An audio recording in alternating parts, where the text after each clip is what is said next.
to the SCC playoffs here in the European region. We go into our winners finals matchup here with the Niflheim Wargs and Hex Mambo. I'm Jim at Inbound, joining me here on the desk. I almost called you Bob. You want to call me Bobby so bad. I wanted to call you Bobby, but then I said, wait, I should do Inbound. I almost called you Bob Bound, and I don't know how that Bob one Bound.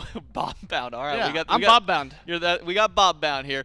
No, we got the Niflheim Wargs and the Hex Mambo for our second matchup here of today. And as mentioned, winners finals. Winner moves on to the SWC group stage in January. Loser of this match, however, will still have a second chance. Instead, they'll play up against the Solar Scarabs, who just won their matchup against the Yomi Tanuki. It was a 2-0 for the Scarabs. Game one, very convincing early game. Bit dicier as the mid-late game rolled through. Game number two, not particularly close for the Solar Scarabs. A 22-minute victory for them. We'll see if maybe that same level of dominance can come from one of these two teams. Hex Mambo, undefeated in the regular season, undefeated so far this event, similar to Niflheim Wargs.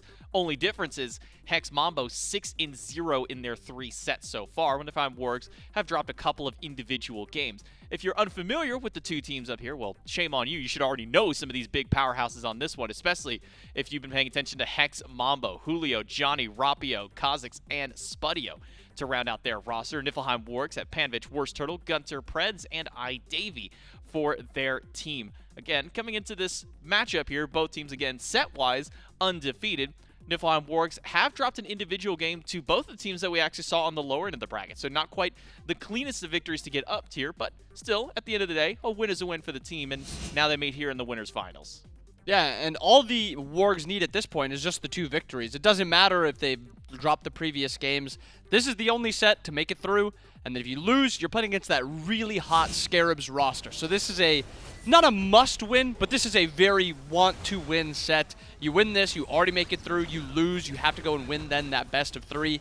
And looking at these rosters and what they've brought so far, they both have had incredible highs. I think the difference between these 2 rosters, the Mambo have not had a bad game yet, and that is crazy to say. 6 games in, they've not had a bad game. On the opposite side, the Wargs have had a couple not-so-great games, but if they can just get 2 good games together here, they're incredibly capable of taking on this Mambo roster. It's just, will they have that consistency here for these next 2 games? Yeah, I think the biggest question that the Wargs have to answer is, how do we deal with Dzoni? Because Dzoni has been, of course, probably the hottest player on this team, maybe the hottest player in the EU SCC in general. He's that guy, and with the slash line that he's put up so far in his 6 games, it's not hard to argue against that. 60 kills, 5 deaths, 71 assists, a 19.1 KDA in 6 games. We see maybe teams or individual players, you know, they might get like a 15-kill game, looks really good for them, and they'll do that like once. Dzoni's had, if I'm not mistaken, 2, if not 3, double-digit kill games, and has only died 5 times. He's dying less than 1 time per game. Somebody, and hopefully for the Niflheim Wargs, it's them, has to figure out what to do against Dzoni this game. And it's not like Johnny's playing these uber-safe characters like Dodgy and just kind of just banishing himself. He's playing Awilix, which is a god that you don't think of as a super safe character. Yes, she has some outplay potential. Yes, her early game is very dominant. Her mid game is very strong. But this is not a character you think of as just, if I get to 5, I'm not going to die again. Or if I get to late game, I'm not going to die again. And that's the difference. Dzoni of previous plays that Kali and doesn't die a ton. Current Johnny's playing Awilix, going 19-0 or something like that, and just never dying. So that's something that I want to see. Is the Awilix something he's going to be able to get while we jump into these P's and B's? If you're the Wargs, I just say ban the Awilix. I'm looking through his last 6, 3 of them Awilix games, 9-0-6, 17-0-15, wow, and 11-2-10. The lowest kill game he has had on Awilix is 9. I think it might be time to ban the Awilix away. We have seen so far his worst performance of the weekend be a 3-2-6 Ratatoskr. So if you want your best chance of beating Dzoni, maybe try and force him over to the Ratatoskr. We'll see that. Actually, it's banned away by the Niflheim Wargs. They say, no Dzoni, we want to play him at his best. Maybe says the Niflheim Wargs. They take away the Raichu and Hachiman along with it and pick up a first pick Dodgy. Now, Dodgy has some good counter matchup, but as a first pick, doesn't feel like it's the top priority amongst the teams. Yeah, and I think that's my thought process immediately. This is a strong character if you can counterpick with her, but I mean, first 2 picks by the Mambo, Baba and Anhur both have CC immunity ults. They have dashes. They have ways to get away. This Dodgy is not going to be that great pick into that. But I think what it comes down to is if you pick this Dodgy, they're not going to go for that Cuckoo. They're not going to go for that Opwash. They're going to default for that Baba for that little bit extra safety. So maybe that was in the Wargs' thought process. They want to get these non-CC immune ultimates. That might be one of the earliest we've actually seen Johnny's pick come through for Hex Mambo. A Thor third pick. Not to say that it's a bad pick by any stretch of the imagination, but Johnny's been going for these 10th pick counters. See, okay, what does the enemy team have? What can I go for that seems great? Instead, going to go ahead and lock in that Thor right away. Immediate ban phase for the second wave. It is Yamoja who somehow snuck her way all the way through till this phase of the ban. And then that Horus as well. We've been seeing a little bit of Horus ban, usually just against this Niflheim Wargs team though. And then it will be the Poseidon and the Ganesh in response. And a Sobek by Hex Mambo to kind of round out at least their top 4. Strong out of Hex Mambo, not a single person really worried about what this Dodgy has capable. Yeah, no one's really worried about the Dodgy, as you just said. A lot of CC immunity. On the opposite side, the Wargs picking up their duo in the bottom 2 picks. Izanami, Terra. Very good early game because of that Izanami, and then Terra gives you that really strong late game. And it's something that Davey likes to go to this Izanami if a lot of those top tier ADCs are gone. Anhur's gone. So it's a pick that scales really well with this Terra, and it lanes really well. And then looking at that last pick, Agni. I mean, another mage solo lane matchup. Agni versus assuming Opwash, but thinking about how these late games are going to play out, I mean, both just overall really strong team fights. I think I'm a little still worried with that Dodgy. Is she going to be able to get much going early or late game? But on the opposite side, this Thor is going to be doing a lot. It's been very difficult to lock down Hex Mambo over the course of this weekend. Niflheim Wargs have a tall task ahead of themselves to see if they can maybe be that first team to deliver even just an individual game loss to Hex Mambo to try and slow down their momentum, slow down Johnny, slow down Julio over in the solo lane as well. He has been difficult to deal with for a lot of these players. These mage solos have looked really well for him. I mean, because when I think Julio, I think like the King Arthurs and the Tears. Like those were what like Julio like really made itself known on in the solo. Haven't been seeing those much in meta, but he's been looking great on the mages so far. Can the Niflheim Wargs find a win over Hex Mambo, or will Hex Mambo's reign continue? We'll jump into game number 1. Throw it over to our casters. Thanks so much, J-Back and Inbound. It's Gore, and it's going to be Spooky who jumps in for this one. I'm excited for this one, Spooky. First off, it's always a treat to get to watch Hex Mambo, and especially the Wargs, 2 high-caliber teams play, and to tackle each other in this case. But I also think it's really important and really exciting to watch this one because of the pressure on this game, right? It's not necessarily over if you lose it, but that qualification status is just a little bit extra. And for the Wargs to maybe try and topple the top seed, it would be a huge deal. Yeah, it's definitely the Wargs' challenge to overcome at this point here. Mambo has been a nigh unstoppable force throughout the entirety of the season. The Wargs, if anyone, are a team that could be up to the task. They've had some very dominant performances in this Road to Worlds alone. Question is, can they keep that going? Because we've consistently seen some weaker game 1s from the Wargs. We very frequently see 3-game sets coming out from them. And this set is a set that I don't believe the Wargs can afford to take to 3. They need to come out of the gates really full throttle, and they have to have an answer for Johnny in game number 1. That's been the biggest talking point on the desk. It's going to be the biggest talking point throughout this game is where is Johnny? How do you keep a reign on him? And we don't frequently see him on this Thor. I mean, obviously he's a good pick. We've seen him run it before, but it's always been like the old wheelish that we've been seeing him run on. Now you have to wonder, where's Johnny coming from? Where is he going to be ganking from? It just adds so many more mix-ups into the equation. Really on WorstTurttle to kind of keep a reign and keep track of where Johnny's going to be.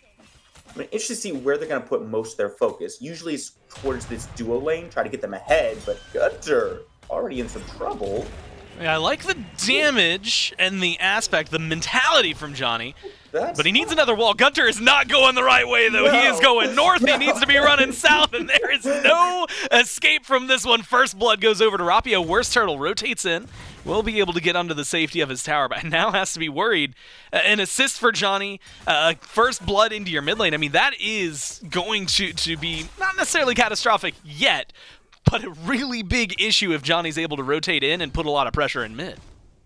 I think that's just good recognition from Johnny as well. You know that WorstTurtle's probably going to be going over to that shield buff, trying to secure some extra farm for his duo lane. So that leaves this Kukulkan completely isolated in the mid lane, nowhere to go. Johnny.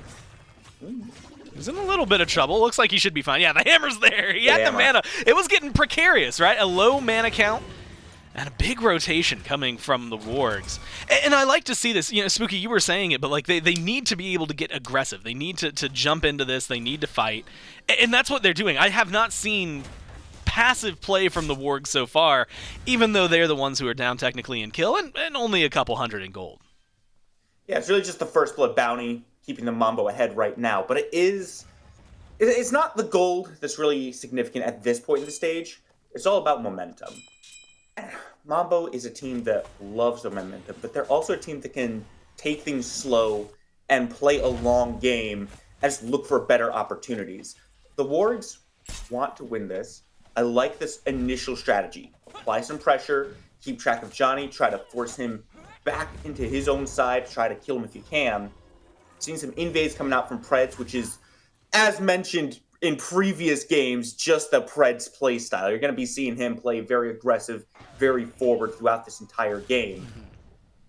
It's just a matter of how much can they get from that aggressive position. How many deep wards can they put down, kind of track Johnny's movements through the jungle. It's harder to track when he's dunking down on you from halfway across the map. Panvich, oh my god, walks on out of that one. The op-wash healing keeps him alive.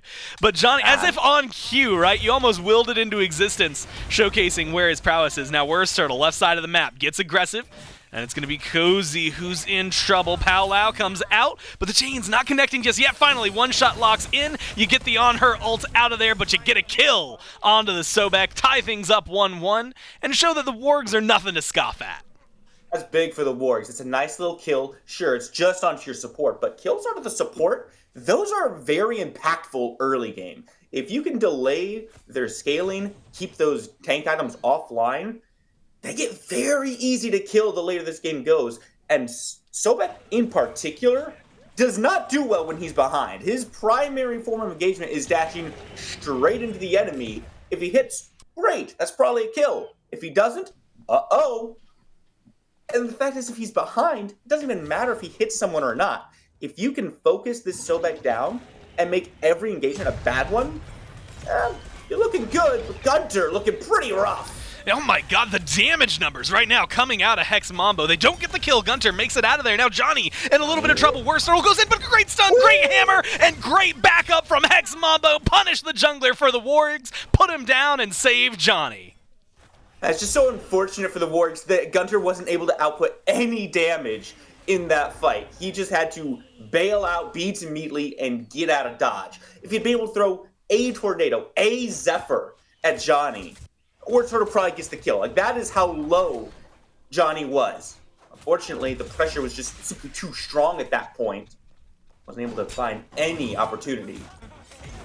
Okay, we're just throwing harpies around now. Cozyx just trying to be a nuisance against Predss.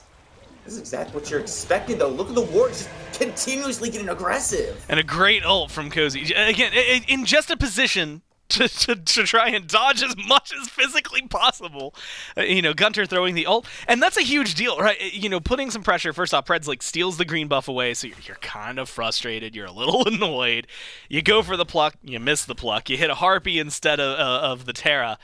And then you find yourself in an awkward spot. But trading ult-wise, it feels like, I mean, Cozyx is going to be absolutely happy being like, yeah, lurking in the waters for Spirit of the Nine Winds. Like, every day of the week, I'm going to take that trade. Yeah, it's a nice trade. It's a lot more damage on the Spirit than the lurking in the waters. Now, luckily for the Wargs, there's no major objectives that are going to be looked at in the meantime while that ultimate is down, so they haven't lost too much.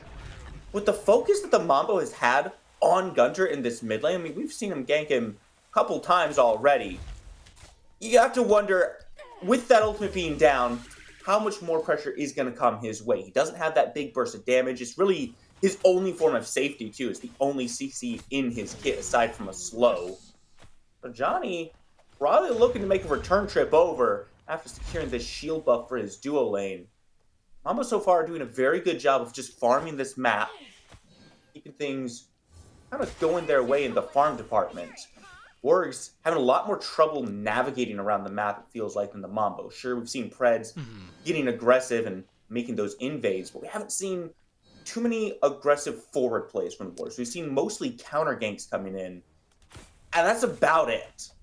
It has a similar feel right now to the Mambo Scarab set from yesterday, where you got to see both of these teams excellent at farming. Hex Mambo, Scarabs, and I think Wargs belong in that conversation as well. From what we've seen, sometimes they'll just pull massive leads over the other teams that have been in the tournament. But then suddenly, it felt like the dam just broke about 15 minutes in, and it's around those team fights, right? And that's where Hex Mambo has really excelled. If they can't just out-farm you, which right now they're a little under 1,000 gold ahead, so they're doing the farm game well, this is where they'll try to beat you, is in the fights. Rapio, though, takes a lot of damage, so does Cozyx. And with GunTTeRR and Predss getting the better end of that trade and showcasing why this Kukulkan has been so heavily prioritized, it goes to show, I think, why Hex Mambo, especially in instances like this, are going to need those grouped up team fights, and honestly, the Wargs are maybe going to give them a little bit of trouble in that regard. I do think the Mambo have a great advantage when it comes to team fighting, and that's just because they have Dzoni on this Thor, who can very easily facilitate a pick right before a fight. But Predss and WorstTurttle, they're aggressive in this jungle together. Stun comes through. WorstTurttle has to burn the beams. Yeah, he burns him early and gets blown. Oh my god, what a clean pickup from Hex Mambo. And yeah, that's the go button. Dzoni up into the sky. Cozyx, Spudio, everybody coming in. The lockdown Predss. There's so many walls, so many ways. And yet Predss manages to get a dash just for some distance, but not to save his life in the blink of an eye. Hex Mambo turn that one on its head, pick up a couple more kills, and now they're starting to bust down that gold lead. They go past the 1,000 mark. Honestly, I'm a little surprised they're not going for the Gold Fury, but they've got pressure on the map, and it's just where they want to put it. And unfortunately for GunTTeRR, it seems like it might be on the Kukulkan. Uses the beads and uses them incredibly early. No stuns, no CC came out. Puch is rotated in, but you got backup, you got the wall, you got the hammer, and you got another kill for Hex Mambo. And that there's why they did not go to Gold Fury. Fury, long time to kill this early in the game. Doesn't give the best rewards. GunTTeRR, though, now that is a kill that keeps on giving. Take him down, take him off the board. No gold coming his way, no XP coming his way. He'll be doing a lot less as the game goes on if you kill him.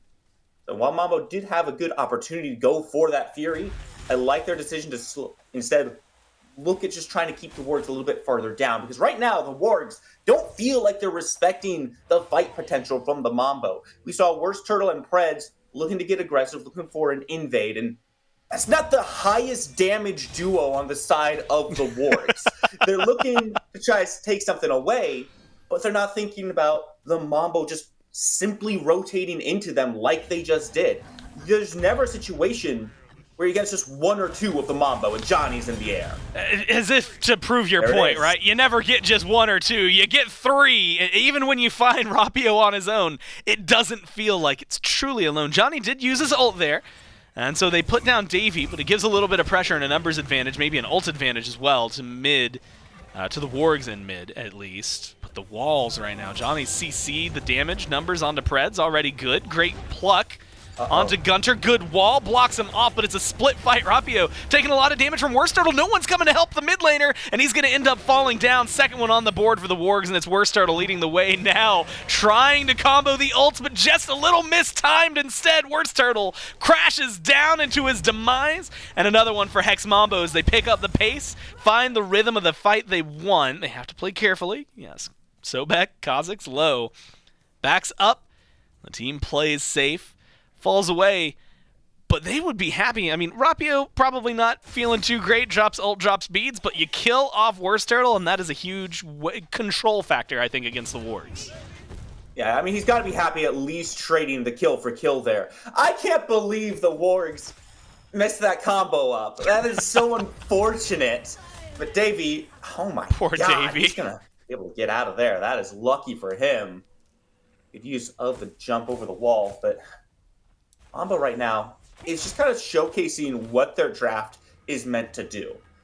And if you look across the board, the Wargs aren't just sitting back and watching as the Mambo is getting aggressive like this. No, they're trying to push forward and punish the three-man commitments to the left side. But the Mambo has drafted such safety in their mid lane, and indeed in their solo lane as well, that the Wargs cannot actually find anything while the Mambo is making those dives on the opposite side. They're trying, they're fishing, But Rapio just backs up to his tower and says, okay, that's really nice that you're here. I'll happily talk to you from right here under my tower, but we're not having a full-on conversation until the rest of the team shows up. He still falls down, but they always make it worth it. The Mambo are always taking winning trades. Sure, it was a 1-for-1 in mid, but you add on the fact that they got a kill on the left side as well, they're more than happy with how that went. Making trades like that, again, it's been favoring Hex Mambo.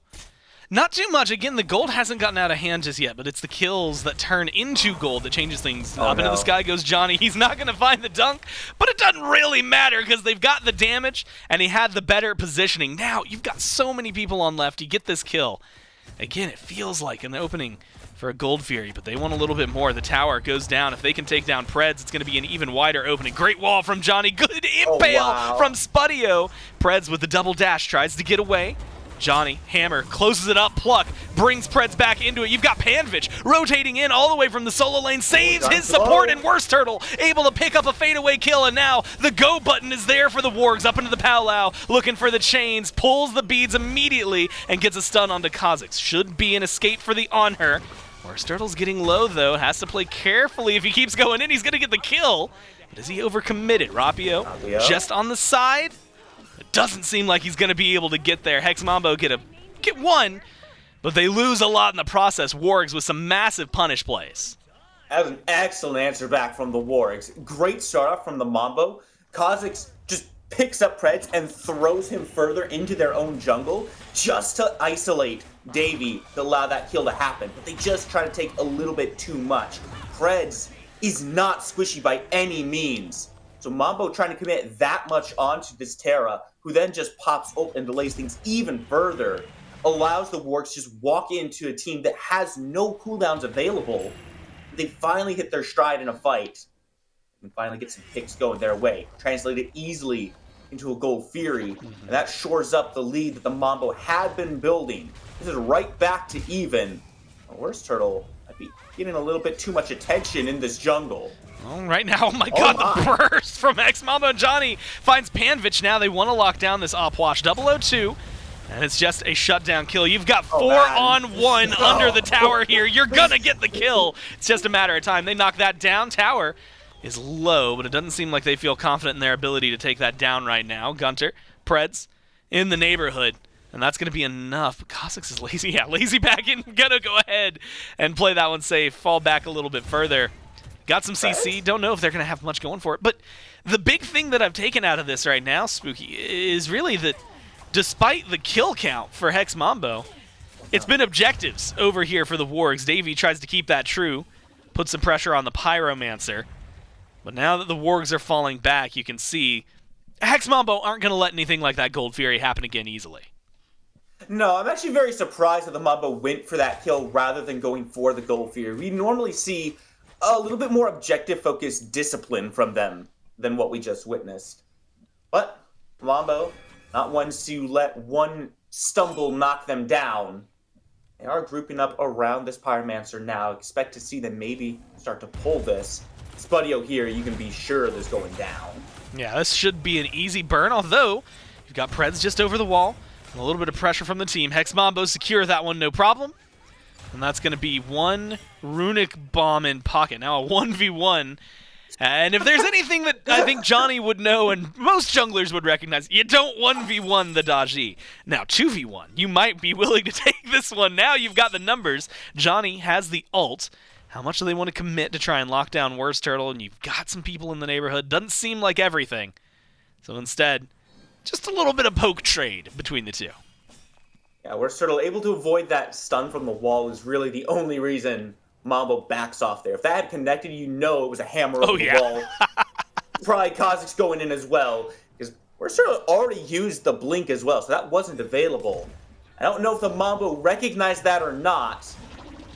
For the time being, engagement options are a little bit more limited for WorstTurttle now. 4-10, Mambo's still pretty comfortable with the kill department. Bodley, though, has been shored up nicely. It's still pretty even in XP as well. Not a ton of levels coming through. It's really just Cozyx who has a massive lead over Predss right now. As a Terra, not really too concerned with that. You're just gonna do your thing. You're gonna walk where you want to walk. Still takes Predss a long time to die. Beacon, though, really no one from the Wargs willing to step up to it. I'm surprised by that because Wargs have such good area damage around beacons like that. The tornadoes can lock off a huge portion of it. Empty the crypts does a lot of work there. Predss also has great AoE. Feels like they're just not willing to step up. Maybe just not feeling that their 5-on-5 is where they want it to be. Not rotating everyone over. Spudio can rotate it on himself, jump over the wall.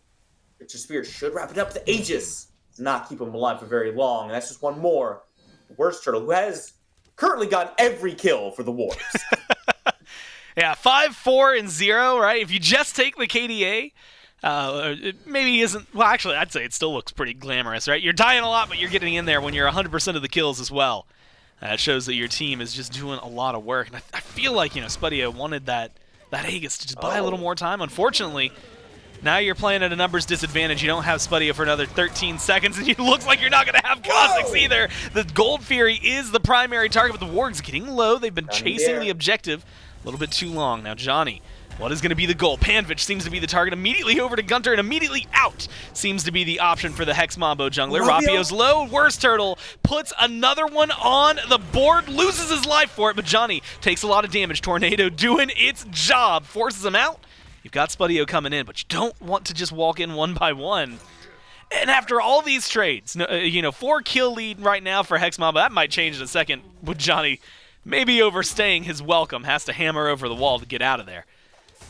Gold is even. Fury still stands, and the Wargs are putting on a great showcase of their fight. iDavy opting to tank the tower now.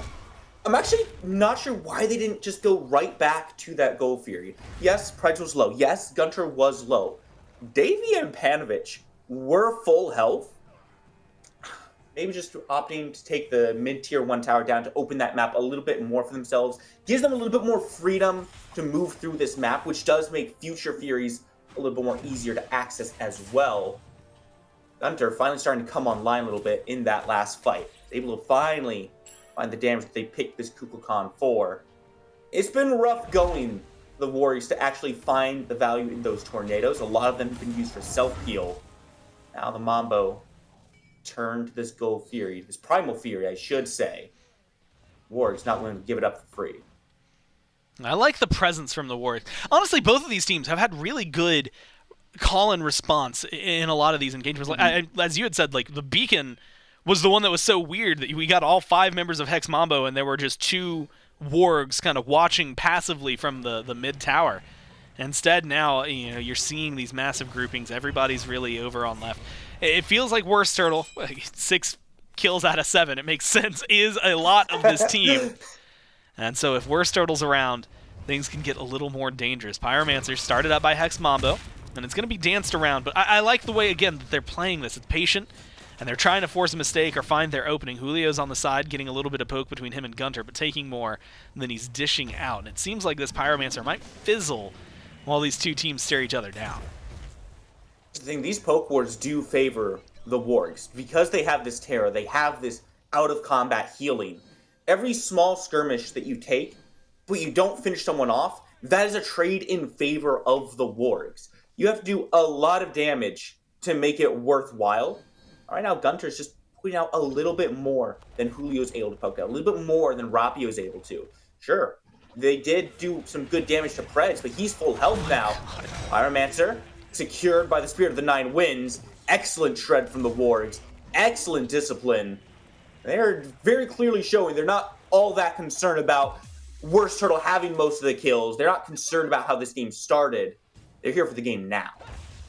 I love the way they're playing it. They recognize, look, when you've got a Kukulkan, you've got objective control. And I love the way that they're playing it because they've got good burn beside that with the Izanami. So just keeping that ult and maintaining it. And then look at this. I mean, beautiful plays immediately ceding the ground. They just say, no, we do not want to fight you, Hex Mambo. We know better than to trying to step into your lair. You're not going to out-secure us on the Fire Giant. You're not going to pull it while we're around. And so they're hedging their bets, using their ults on things like the Pyromancer right now, but they're hedging them perfectly and towards a position of control. the point where they have, again, it's slight, and 22 minutes, it means virtually nothing, but they have a gold lead, which is better than nothing. And it's just a matter of at this point trying to get a Fury, get a couple more towers, maybe some of those tier 2s to make it something bigger. But this has been neck and neck, and even as it is right now, it feels about as close as a game can get, even experience-wise. Like, levels aren't too far separated from these teams, and we're starting to hit level 20. You know, we do always say that these small gold leads, they don't really mean anything, but that's not always exactly true. They don't have a big influence on the game state, but they do tell the story of how we got here. Remember, the Wombo had a 1,500 gold lead. They were ahead in the early game. And typically, if the Mambo gets ahead, that's kind of curtains for the team they're up against. That's not a place anyone wants to be in. But the Wargs have done a phenomenal job of managing that lead, fighting back into it, and pulling themselves back up to an even state. And a lot of that credit does have to go to WorstTurttle and Predss, who've been facilitating a lot of these fights going the way of the Wargs. Now they're in a position where they can look at this late game state and they can approach it on even footing. Fire Giant, he's started up by the Mambo. Spirit is available. Yeah, it's half health. Immediately dropped and backed up. The Wargs go in. Palau popped up, and it's looking for a couple of pulls. Forces instead CC immunity from Hex Mambo. They try to fall back, but you can't get out of there in time. Cozyx goes down. Dzoni up, down, dunk onto WorstTurttle. Looking for the kill, but can't quite find the pressure. Takes him to about half health, but that's the same case for every surviving member of Hex Mambo. Too low to fight, and they have to fall back. Ults used by the Wargs, though. Could be a good spot to try and fight. Dzoni hangs around. It's hit by some CC. Tornado doing a lot of damage towards Spudio. Fire Giant getting low. Dzoni walks in, throws out the hammer, and he takes it away from him. He does exactly what he needs, and he falls back, has nothing to worry about. Now Hex Mambo get themselves the Fire Giant. There's just no way he stole that away like that. How do you not zone out Dzoni? You are against the Dzoni, and there's no zoning on your Fire Giant. That is back-breaking for the Wargs. Now Mambo, looking at this Primal Fury, you step forward, not going to be in time to stop the Wargs from getting a consolation prize, but make no mistake, that's exactly what it is, a mere consolation. You just had the biggest objective on the board snatched out from under your nose because you didn't have the secure available. GunTTeRR used the Spirit of the Nine Winds in the fight, did kill Cozyx, but if I have to choose between killing the Sobek and securing the Fire Giant, I mean, hindsight is 20/20. We all know which one is preferable. Yeah, right. You're absolutely happy right now if you're Hex Mambo. And it's important because, as you had said earlier, and we've been talking about this gold lead and how it hasn't really been that big until now. Now you've got the Fury, or the Fire Giant. You're presumably going to get this Pyromancer pretty easily, but there are 4 towers that are still standing for the Niflheim Wargs. There are 4 towers worth of gold that you can now scoop up, and you know, we're getting to that point, like level 20 for a majority of the carries. It's just Panvich right now, outside of the supports who isn't level 20. But power spikes are still available. This money's going to mean a whole lot towards Hex Mambo if they're able to pick it up. And the pressure on the map that they can exude should be a big deal. Ults are all available. And I'm happy to see the Niflheim Wargs stepping up, putting a soft defense around the tier 2 in mid. Cozyx leads the way, has a minion wave with him in Spudio, but they aren't going to be able to poke the tower down too quickly. Instead of small fight, at least force. Now Palau comes out, forces out an ult from Rapio, and that's going to be turned around. Up to the sky goes Dzoni, and where is he going to crash now? Just a little bit late, avoids the dodgy, and now has to find some damage. Wall, hammer, double tap, good, but it's just from the sideline. Needs a little more punch from his team to open this one up. Still, goal. Primary target, tier 2 tower. Dzoni. And now Dzoni with the loop around. He's looking for GunTTeRR. Maybe going to find Predss. Wall hammer, and the damage is good, but a great shot. Oh my god, from GunTTeRR. Deletes Dzoni. Almost kills off more of Hex Mambo. Instead, forces him to fall back. Saves the tier 2, and opens some space for his team. Now this is a tier 2 that we're fighting tooth and nail for. Spudio, very low, but has the jump. Davey dashing in, maybe looks a little bit more. Oh! Sometimes you just find the right shot, the right damage. Oh man, but WorstTurttle finds his way in. Cozyx is low, Spudio is low. You gotta be careful though. Now the tier 2 is on the other side. And I think WorstTurttle recognizes it. I can't believe he went in to begin with, but he gets a kill, a couple of kills, and important ones at that. You shut down a massive Fire Giant push here if you're the Wargs. Yes, this was so massive for the Wargs. Not only do they do so much work, they burn so much of that Fire Giant time off of the Mambo. They kill 3 people, remove it entirely from the equation. This Fire Giant for the Mambo has gotten them 1 tier 2 turret, Gore. This is, like, so not valuable. And you traded so much for it. Yes, you add a little bit to your gold lead, but then you turn around and you added gold to the pockets of the Wargs as well. This could have been what snowballed the game out of control.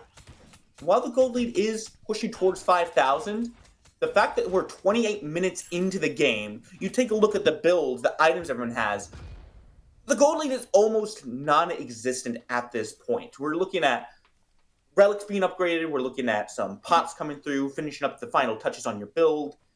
It could be so much worse for the Wargs right now. The Fire Giant coming back up.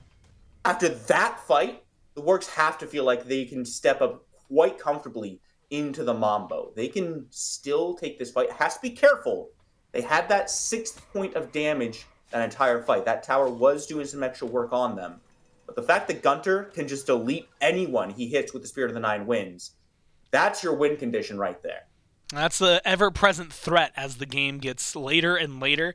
And we're not even talking a whole full build yet, right? Like, he's got the upgraded starter, but still has a little bit of room with a tier 3. So if that's already happening, you've got to be careful now, especially when you look at it. Luckily, especially with the way Fire Giant dances, tend to happen, you've got a few seconds before it comes back up.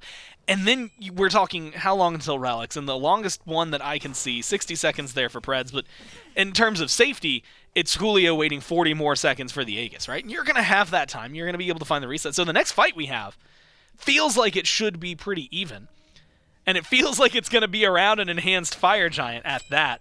But that's where, Spooky, it gets so much scarier, right? Because all you need is one mistake, and suddenly the team falls apart. You've got a Fire Giant that lets you break into the base super easily. So Hex Mambo, instead, they opt for the Pyromancer. Now they've got 3 runic bombs in pocket. And so that is, A, some secure fight if you're going up against GunTTeRR, but B, some really good ways to knock down Phoenixes if you get there.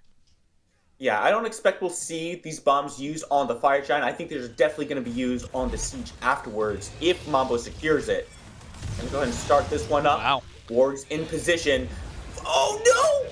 Hex Mambo, secure that one. Very close call. GunTTeRR goes for the ult now. The fight afterward has to go your way. Dzoni looks for the dunk. Damage onto WorstTurttle. No. Palau's going to be good, but you need to find the kill right after. This dodgy will be the bane of your nightmares. Chases on, and the kill is good. Rapio takes him out. Now the legs of the Niflheim Wargs, they're all running, and it's running south back towards the base. Safety is the only thing they're worried about. Fire Giant on 5 and a kill on the WorstTurttle. Hex Mambo have control of the show.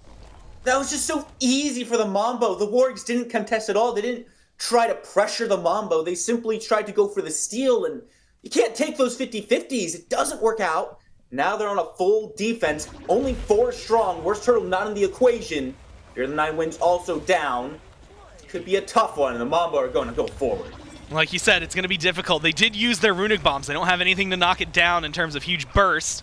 WorstTurtle's back in 20 seconds. That's 20 seconds to work with. Get Spudio in there. A couple more autos. Should get the bird. Someone's got to hit it, though. And there goes Dzoni. Great dunk into the back. Finds GunTTeRR. Good damage and gets the kill. But an ult just off the mark from GunTTeRR could have turned this around and been a massive defense. Instead, the mid Phoenix goes down. Hex Mambo get another kill, and they start to pull back and put their pressure elsewhere.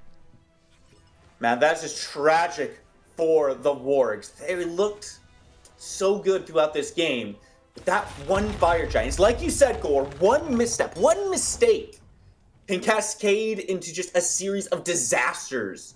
Now the Wargs desperately trying to fight tooth and nail. WorstTurttle trying to catch Dzoni. No way he's going in. Oh, Johnny's low. Forces the beats at WorstTurttle. So, well, the stun! The damage! Oh my god, you just need a little more. I can't believe it. Sub 30 health. WorstTurttle walks back to the fountain with the glimmer in his eye, hoping he can come back and do something. But left side Phoenix burned while he's resetting. And that's going to be Hex Mambo. Again, low health bars, dangerous territory, but no blink, no beads, no ult, no engage for the Wargs right now. Means that the Hex Mambo get to fall back. There's a Fury available for him. And a lot of room to work with, but 2 wide open Phoenixes, map control, and an 11,000. Let's go ahead and push it up to 12,000 after they get this Fury gold lead to finally cement themselves as #1 so far.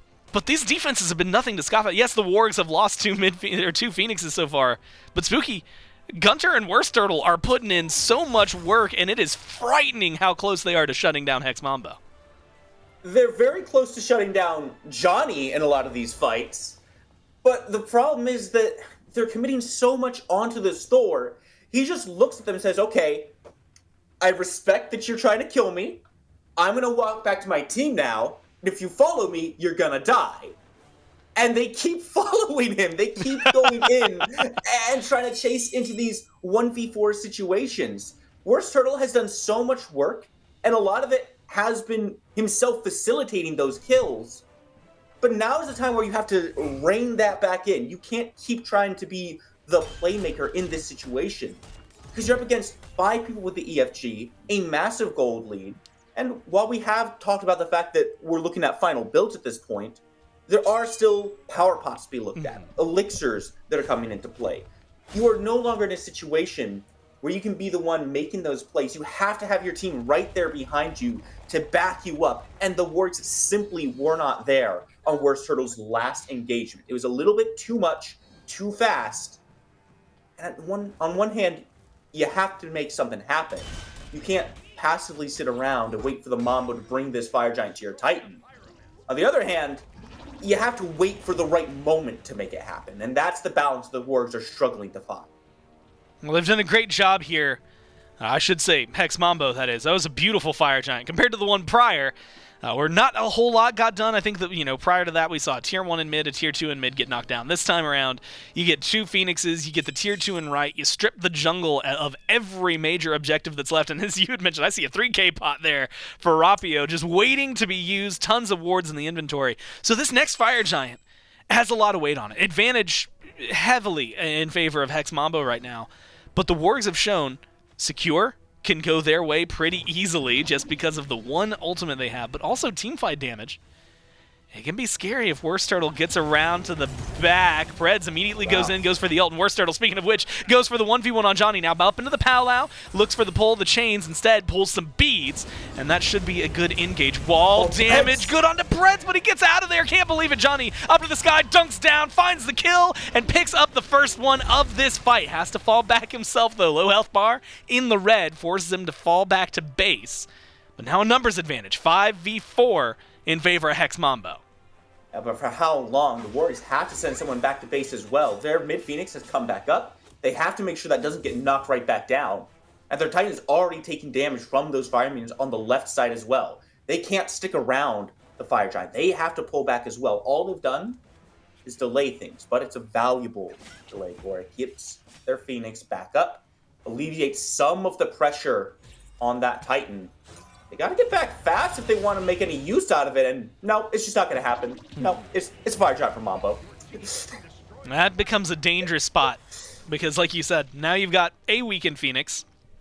Presumably, they're gonna be diligent, and we'll be talking 2 weakened Phoenixes in just a second, as the left side bird respawns, and those Fire Minions should be pushed out pretty heavily. But now you've got to hope for your defense. Now, Relics, at least the ones that were just pulled by WorstTurttle, gonna still be down going into this fight. You've got GunTTRR, you've got the powwow, you've got a lot of the openings, you've got Empty the Crypts, which is great in little moments like this, in little areas. But how well can they do it? Honestly, I think eyes need to be on Dzoni, because he's been the go button. If he goes up into the sky, get double dunk, triple dunk, we've seen it in the past. Left side Phoenix is taking a lot of damage, goes down thanks to the Fire Minions. And so an advantage back over to Hex Mambo. That is rough. And that is just a free Phoenix. Mambo didn't have to do anything but stand in mid lane for that one to go their way. Predss starting things off. Spear of the Nine Winds completely wide. This is bad for the Wargs. Yeah, Panvich has to use the ult defensively. Dzoni up into the sky looking for the dunk. Will it be onto the op watch? I don't think he can find it. Instead, focus from the team exactly where it needs to be. They get the mid Phoenix. Fire Minions coming down left side. and they go to put their pressure on towards no. right. But is it going to be a small ambush, or are they just going to go for it? They wanted the ambush. No one took the bait. Now Predss goes in, but it might not be the fight you want. Powwow for WorstTurttle. A lot of damage onto Spudio. They find the kill. A big pickup for the Wargs in terms of the defense, and now you're going to be able to play aggressive. But Davey gets brought back in, taken down. You find and chase off 3 members now, and it's falling apart. Hex Mambo. Julio tries his best to stay alive, but goes away. You got 3 members of the Wargs chasing down Rapio, but they've got the numbers advantage. What can they do with it? Not a whole lot. They don't have Davey. They're going to try to get fire Rapio, minions but everywhere. They have to send WorstTurttle back to this base. They have to defend against the fire minions. It's a great fight from the Wargs. They got what they needed to stay in this game. But unfortunately, what they needed to stay in this game and what they needed to win this game are 2 very different things, Score. This is a great look for them right now, but they can't get a lot off of it. Davey being taken down means there's no push potential from the Wargs. They have to put everything into just holding off these fire minions. Maybe they pick up this Oni Fury and try to get some kind of balancing for those fires, but you only get 1 wave of Oni minions in each lane. There's multiple waves of fires pouring down. Rapio being up, this Fury being slow.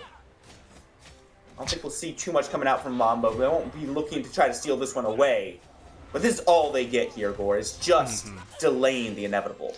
It says something about how long we are, or late we are in the game, where we're just now seeing, literally just now, seeing the respawns for a lot of those guys who just died.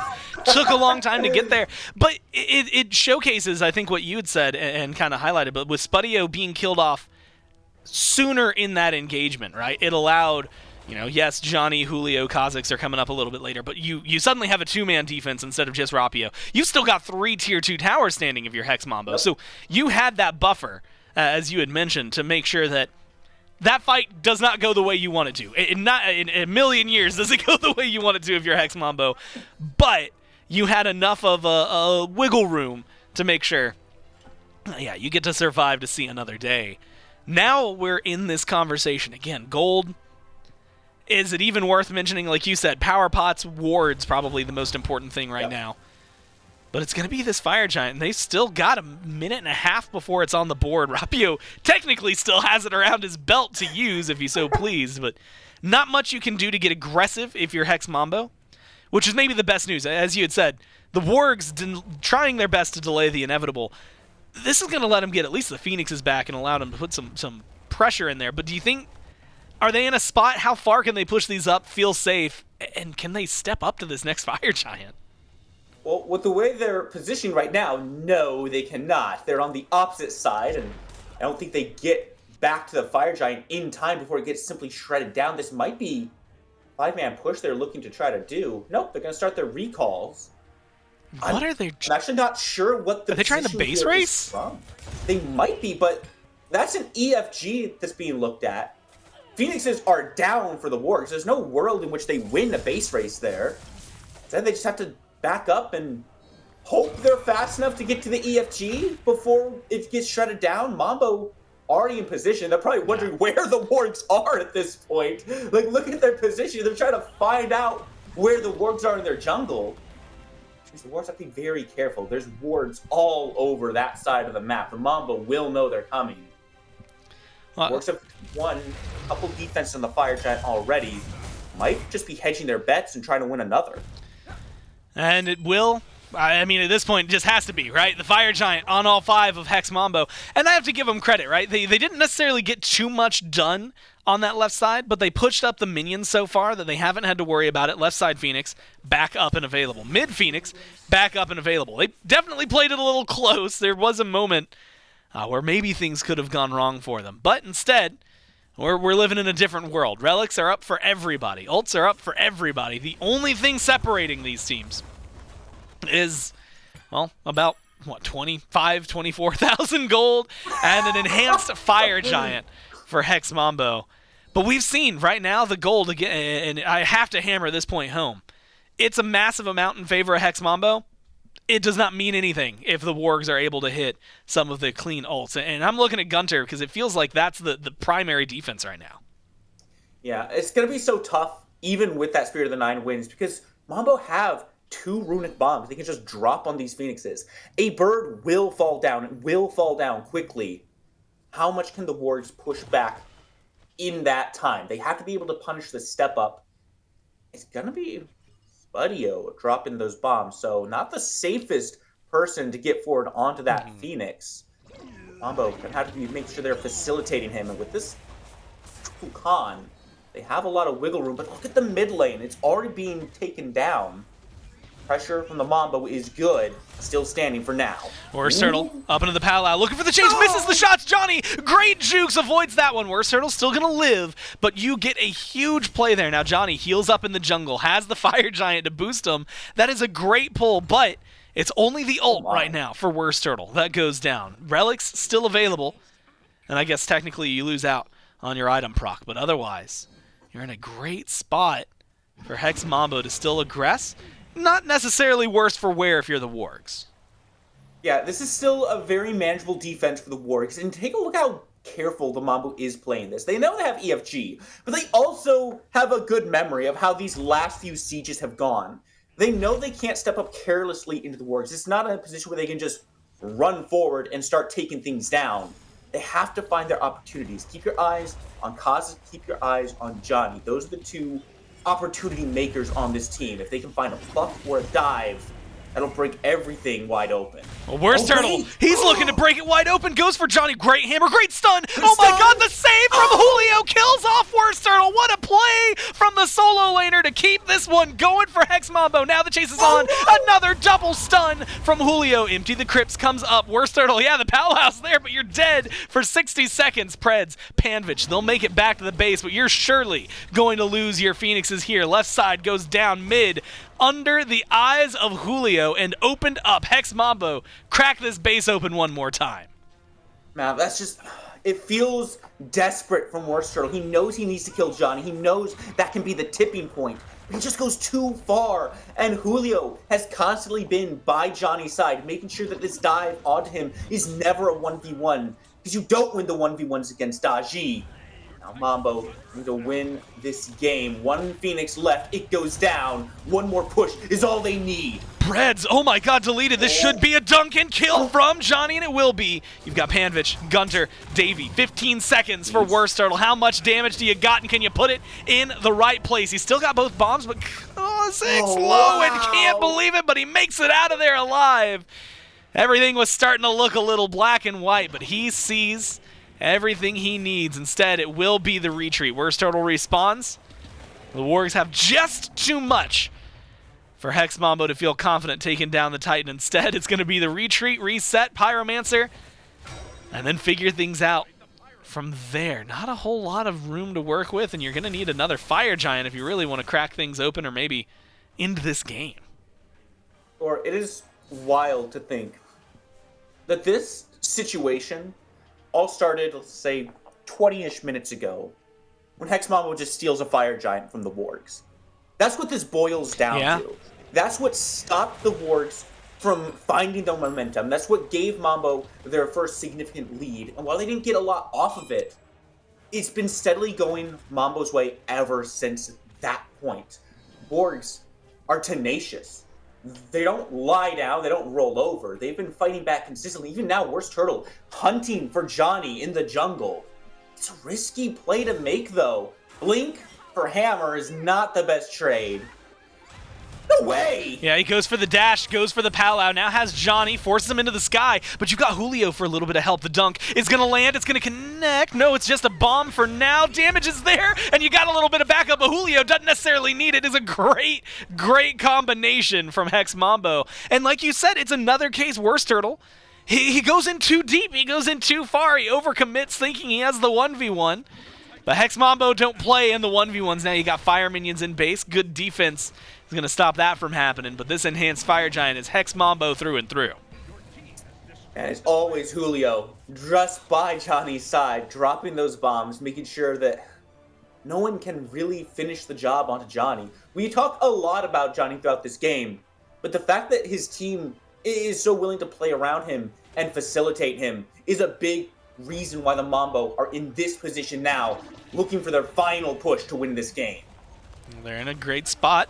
Again, base is open. They've got a lot of damage. Oh my god, wow. GunTTeRR Panvich taken out immediately. GunTTeRR gets back and tries to go for an ult, but can't do anything to save the Titan. It takes them 47 minutes, but Hex Mambo put themselves 1-0 up and move themselves one more step closer to qualifying to the SWC group stages.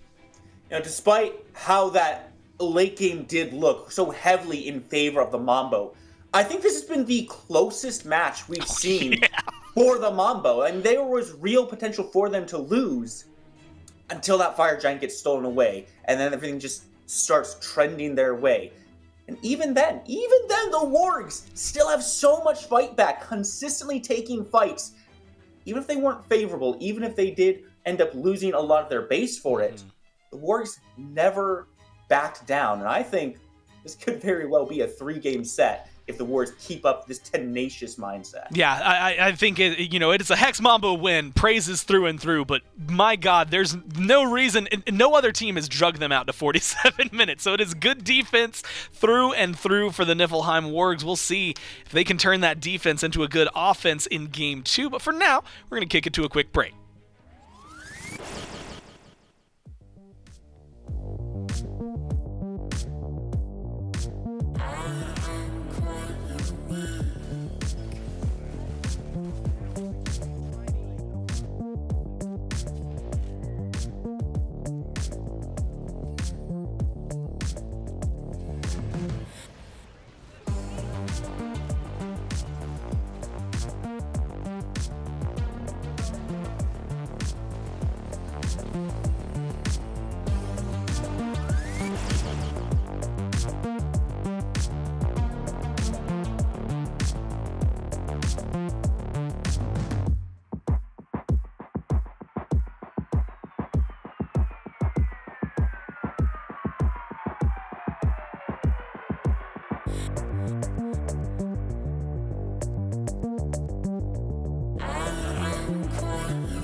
She got cheats, she got smiles, she got business on the side. She got treats for them guys when a baby out of town. Got sheets, got size, funny business on her mind. She's so pleased with her life, mind her business out my mind.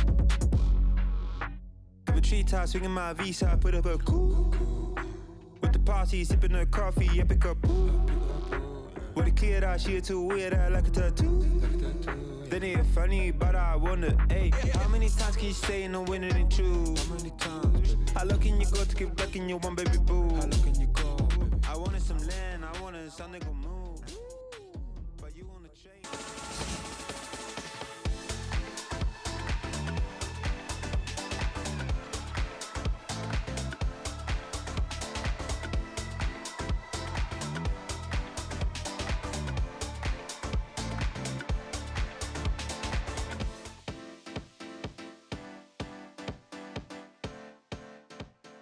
YouTube.com/SmitePro is the place to be if you want to see all of our behind-the-scenes content that happens in the SPL. If you go over to YouTube.com/SmiteVod, you can watch all the previous matchups. But right now, you should be tuning over to Smite Pro's YouTube because we got a couple of big videos starting to come out right now. Elder Towns and Gilded Gladiators Road to World retrospectives are up now live on the channel, and you should definitely take a look at that. It kind of gives you a nice little look back as to how the team performed throughout the years, throughout this phase, and now moving in for those two teams to qualify up towards Worlds, and we'll have some of those for the remaining teams as these weeks continue to go on. So make sure you're tuning in to youtube.com/SmitePro for the retrospectives or any other great behind-the-scenes content for the SPL. I'm J-Mac, joined by Inbound on the desk once more as we get ready to talk about game number one. And what a lengthy game one we had, especially after the dominant early game performance that Hex Mambo had. Dzoni starting off with 3-0 on the Thor before finally being handed his first death in the game. WorstTurttle really making this dodgy work a lot better than probably expectation, considering it kind of felt like he almost got kind of counter-picked immediately afterwards. It looked great for his team, kept them alive, and really for at least more than anything, difficulty on Siege for the Solar Scarabs for Hex Mambo to roll this one out. Yeah, and I think I want to start with that dodgy comment because I can't imagine how good he would have done with this dodgy if he didn't have 4 CC immune ultimates on the opposite side that he had to worry about. If he was playing into his own comp, easy pickings across the board. But unfortunately, he did have a very difficult, set of gods on the Mambo side to play into. But even throughout that, he was carrying this Wargs team through that early game, and he was kind of the reason this team was able to scale kind of to that late game portion, even if. When I say they scaled and they made it to late game, it was not a close game towards that end portion. It was Mambo almost the entire way. It was just like a fight here or there or an objective here or there that kind of kept the Wargs in the game. And I think a little bit of I don't want to say it's a turning point, but something that could have really flipped the game on its head was the Wargs going for that Fire Giant and Dzoni out-securing right here, out-securing with the hammer. Like, how are we letting this happen? 5v1, nobody walks up to defend Dzoni. That's just kind of inexcusable. Outside of that, I think the Wargs played a good game, but this late game by Mambo was just a little too safe also, in my opinion. They had multiple opportunities to end, but they just played it to they kind of tried to play it towards perfection instead of just getting that win when they could. They still got the win, but it was not the cleanest win we've seen. And Niflheim Wargs showing a bit of promise towards the mid-game, their late-game siege defense, their base defense.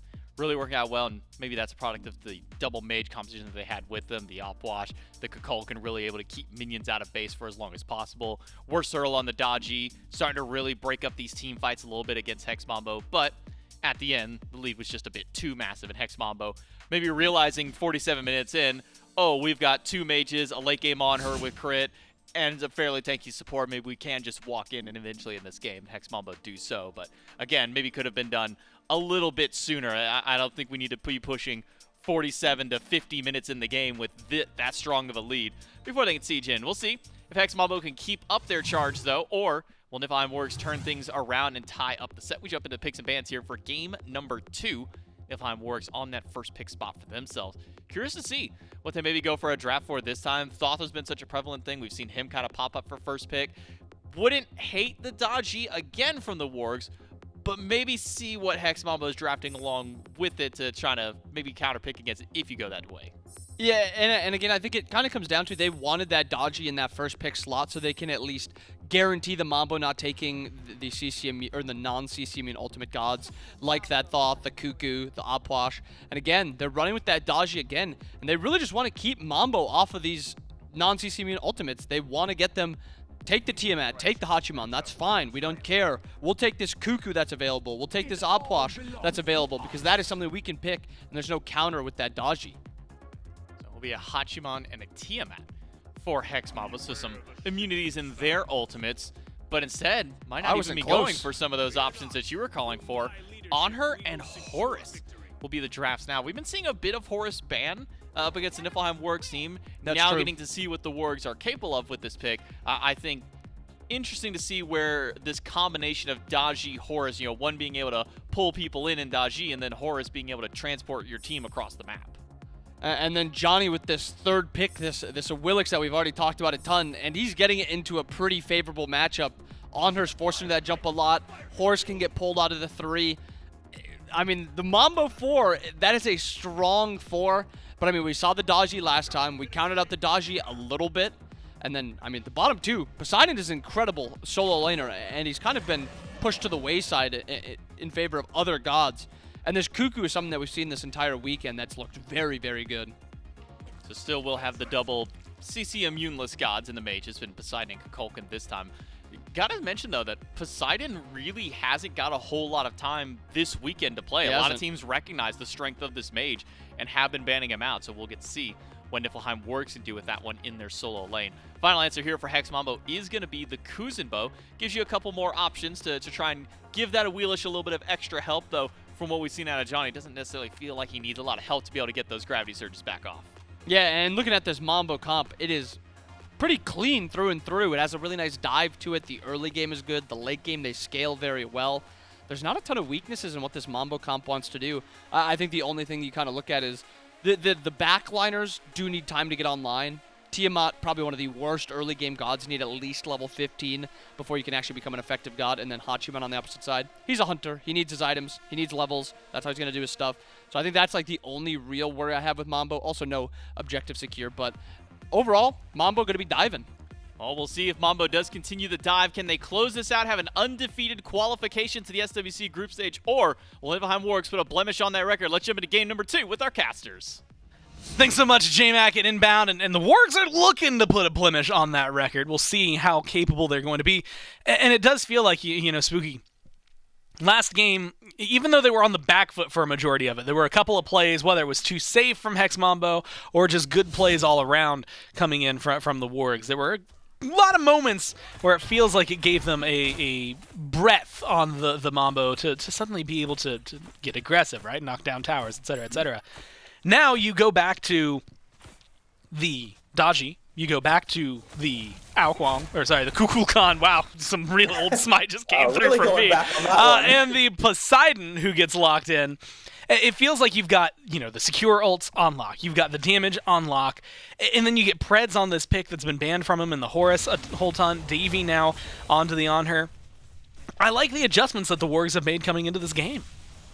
I like them, but I think the Warg's success hinges very heavily on Davy in this game. Not because he's just the most pivotal member of the team, but because he's so susceptible to Dzoni on this Awilix. It's so very easy for Dzoni to just pull Davy into a bad spot because he has such a telegraphed lead. It's so long and slow, it's very easy to react to. And so this tool that's normally very safe for this hunter is now this gamble. You have to be very aware of where Dzoni is. Is he within range? Has he already used his ultimate? If not, do I have to pre-beads? There's just so many factors around whether Davy will be able to play this game or not. If they can keep Davy alive and allow this Anhur to do the damage he needs to in the backline, then their composition looks fantastic around these objectives. Kraken, Spear of the Nine Winds, is going to outsecure literally everything on the side of Hex Mambo. There's no hammer this time to steal things away from them.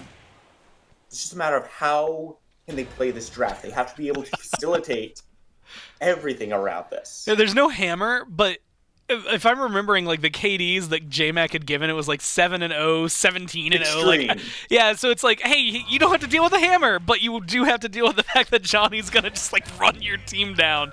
And he's going to try to do so. Knock up, not going to be there. But presence on the right side of the map, I feel like it is very frightening. And kind of what the desk had been talking about is the concept, and idea that, Hex Mambo, if they're able to pull ahead even slightly, it feels like Johnny's going to just kind of grab the reins and take control of the game. So you have to be very, very careful with this Awilix on the other side.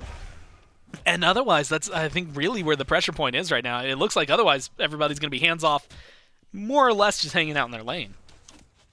Everyone but Predss, and as a result, Cozyx, who then has to follow Predss around. But still, this does feel like it favors the Wargs a little bit. If Predss is forcing Cozyx to follow him around the jungle, iDavy has a better 1v1 now than he did in game number 1. Anhur can very easily take trades with Spudio on this Hachiman and quite effectively win them, especially once they hit level 5. Kraken comes out, not finding too much value there. Blue buff is secured for the Wargs.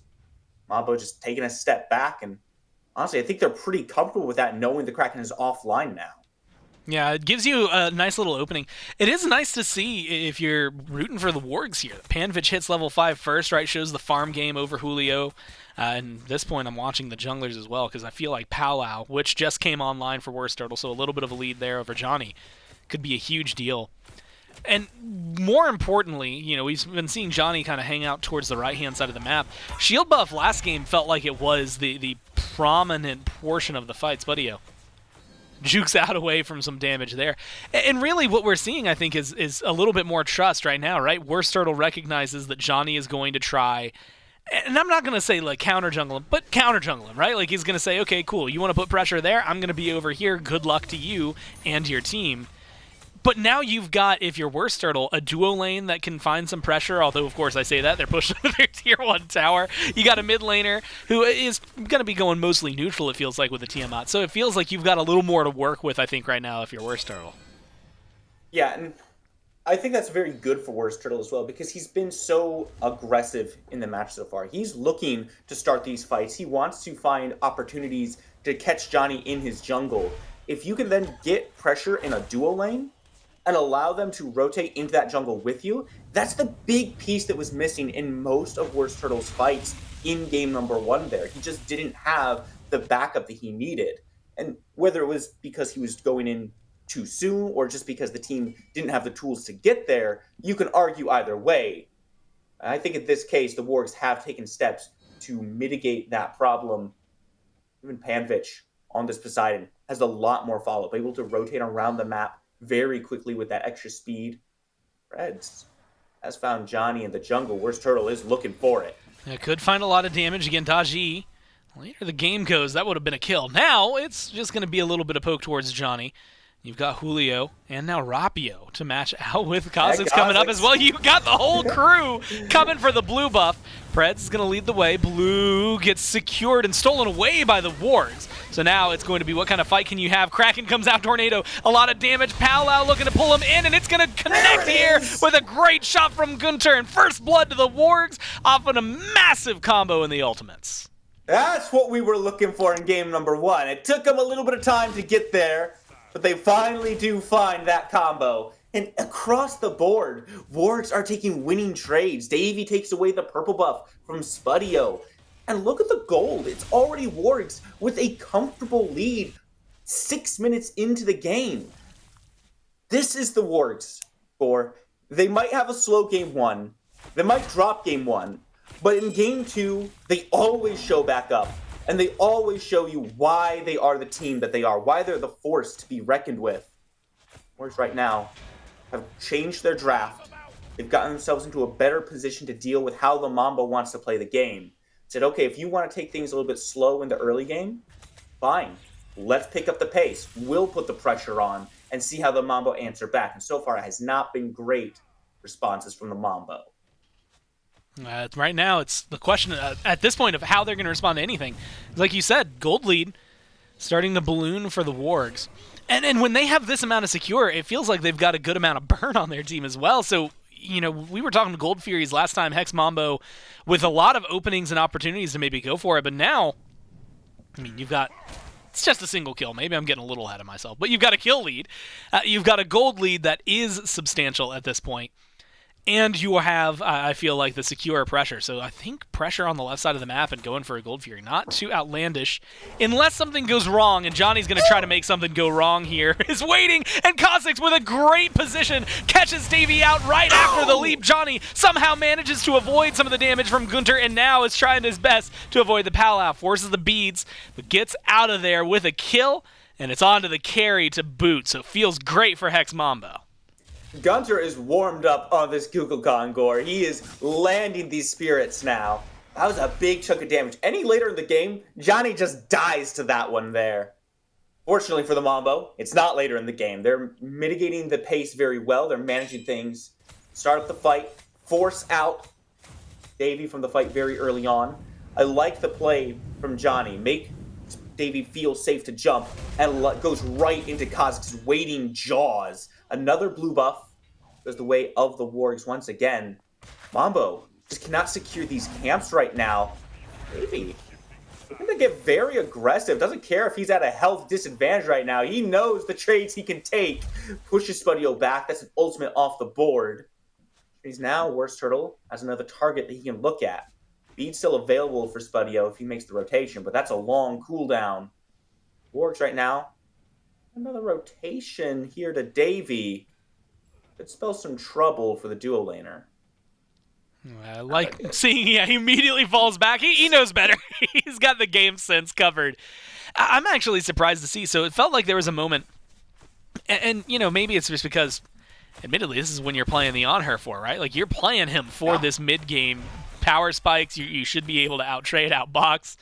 And unfortunately for Spudio, you could have hit an EI Jutsu there. You still probably are losing a lot of that trade. So I like the idea that he just falls back, plays it safe, is down in level, down in items. So right now, just trying to play carefully. But it feels weird because it feels like Hex Mambo right now are just being incredibly passive and maybe waiting and I dare say maybe relying too heavily on what their late game fight's going to look like.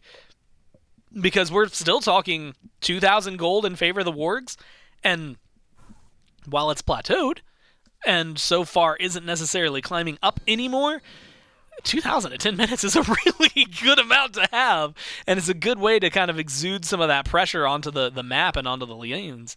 So I want to see where exactly Hex Mambo are going to start to choose, and I'm kind of curious in your mind, like, it feels like Johnny is the steering wheel for picking up pressure. Yeah. I would also say, I mean, you've got a Kuzenbo, maybe that's going to be where it is, but where can they find it? It feels like they don't have a really good grip on any of the lanes. Right now, 2,000 gold at 10 minutes, pretty comfortable, right? Like you said. 2,000 gold at 15 minutes, not as big of a deal. And Bobby touched on it in the desk. This is a scaling composition. All the Mambo really have to do is maintain where they're at right now. They don't have to make big plays. All they have to do is allow themselves to play safe, scale up, and not give up too much. And Spudio has to be very careful of WorstTurttle making this rotation. I'll go ahead and blink on in. And that'll be the Horus Mount Archery, getting him on out of that one. Still, keep an eye on that map. There's still rotations happening here, Gore. Johnny might be looking to set the pace here. Well, he's going to get aggressive alongside it. Good knock up, and then now the dunk down onto WorstTurttle. Palau comes out, is not able to juke out these shots. But does he want to get pulled? And where's WorstTurttle going to go? Johnny avoids it with the beads, and then a push great from the Kuzenbo, but you don't have the backup right now. The Tornado doing too much damage, and a great shot again with the ult from GunTTeRR. Gets Cozyx low, forces him to fall back. WorstTurttle under the tower, gets to back away. And it seems like despite the aggression and a whole lot getting used, we're going to walk away from this one bloodless, as neither team picks up a kill. Neither team picks up a kill, but take a look at the ults from Mambo. They used everything on that, and only 2 came out from the Wargs. This is what I mean. They don't need to force anything. They don't need to start these fights. All they have to do is maintain where they're at. Instead, they try to force something, and it doesn't go their way, and this should be an advantageous game position for the Wargs now. They have more ultimates available. They have a few more relics available. They can start looking for something. I'd love to see them look for this Fury. They don't have the Spirit of the Nine Winds, but they do have a Kraken available. This could easily be the Wargs setting the pace here if they choose to take that first step instead and back things off a little bit. I don't like that choice from them. Yes, the beacon is a good objective. It's important to go ahead and stack those up early on. The longer you wait, the longer the Mambo has to scale. They do decide to go for this Fury. I love that. I love, and how fast they burn it too, right? It just makes sense. And now they get to extend their lead. They get the beacon as well. So if you're Hex Mambo, and that last fight was you trying to set the pace and find a rhythm, unfortunately for you, you are playing to the Wargs' tempo. Not too much to do about it, and you're almost 4,000 gold down 12 minutes in. I mean, this is excellent. It's been so difficult for any team. It was mentioned on the desk. No one has been able to take even a game off of Hex Mambo. But to have this kind of game where you are not only taking the game so far, but you've got such control over every single thing. You're out farming them by a mile. It's not just, hey, we get a win in a very, very close 47-minute game or anything like that. This is no, we've got control of the game, and the Wargs, it's just where they decide to put their pressure. And at this point, as I mentioned to you earlier, it's also the question of where Hex Mambo even tries to find a reply. But, you know, with Tiamat, the Agni, it feels like since Dzoni hasn't got the ball rolling, we might be waiting a little while for him. The place where they should have found their replies was around the objectives.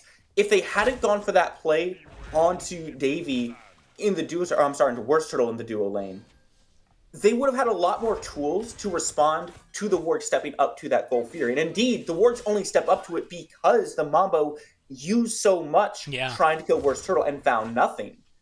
They tried to rush things instead of just going to where they would play strongest at. And I understand why the Mambo might not feel great about waiting until the Warriors get to the objectives. You know, you're contesting against Spare the Nine Winds, Release the Kraken.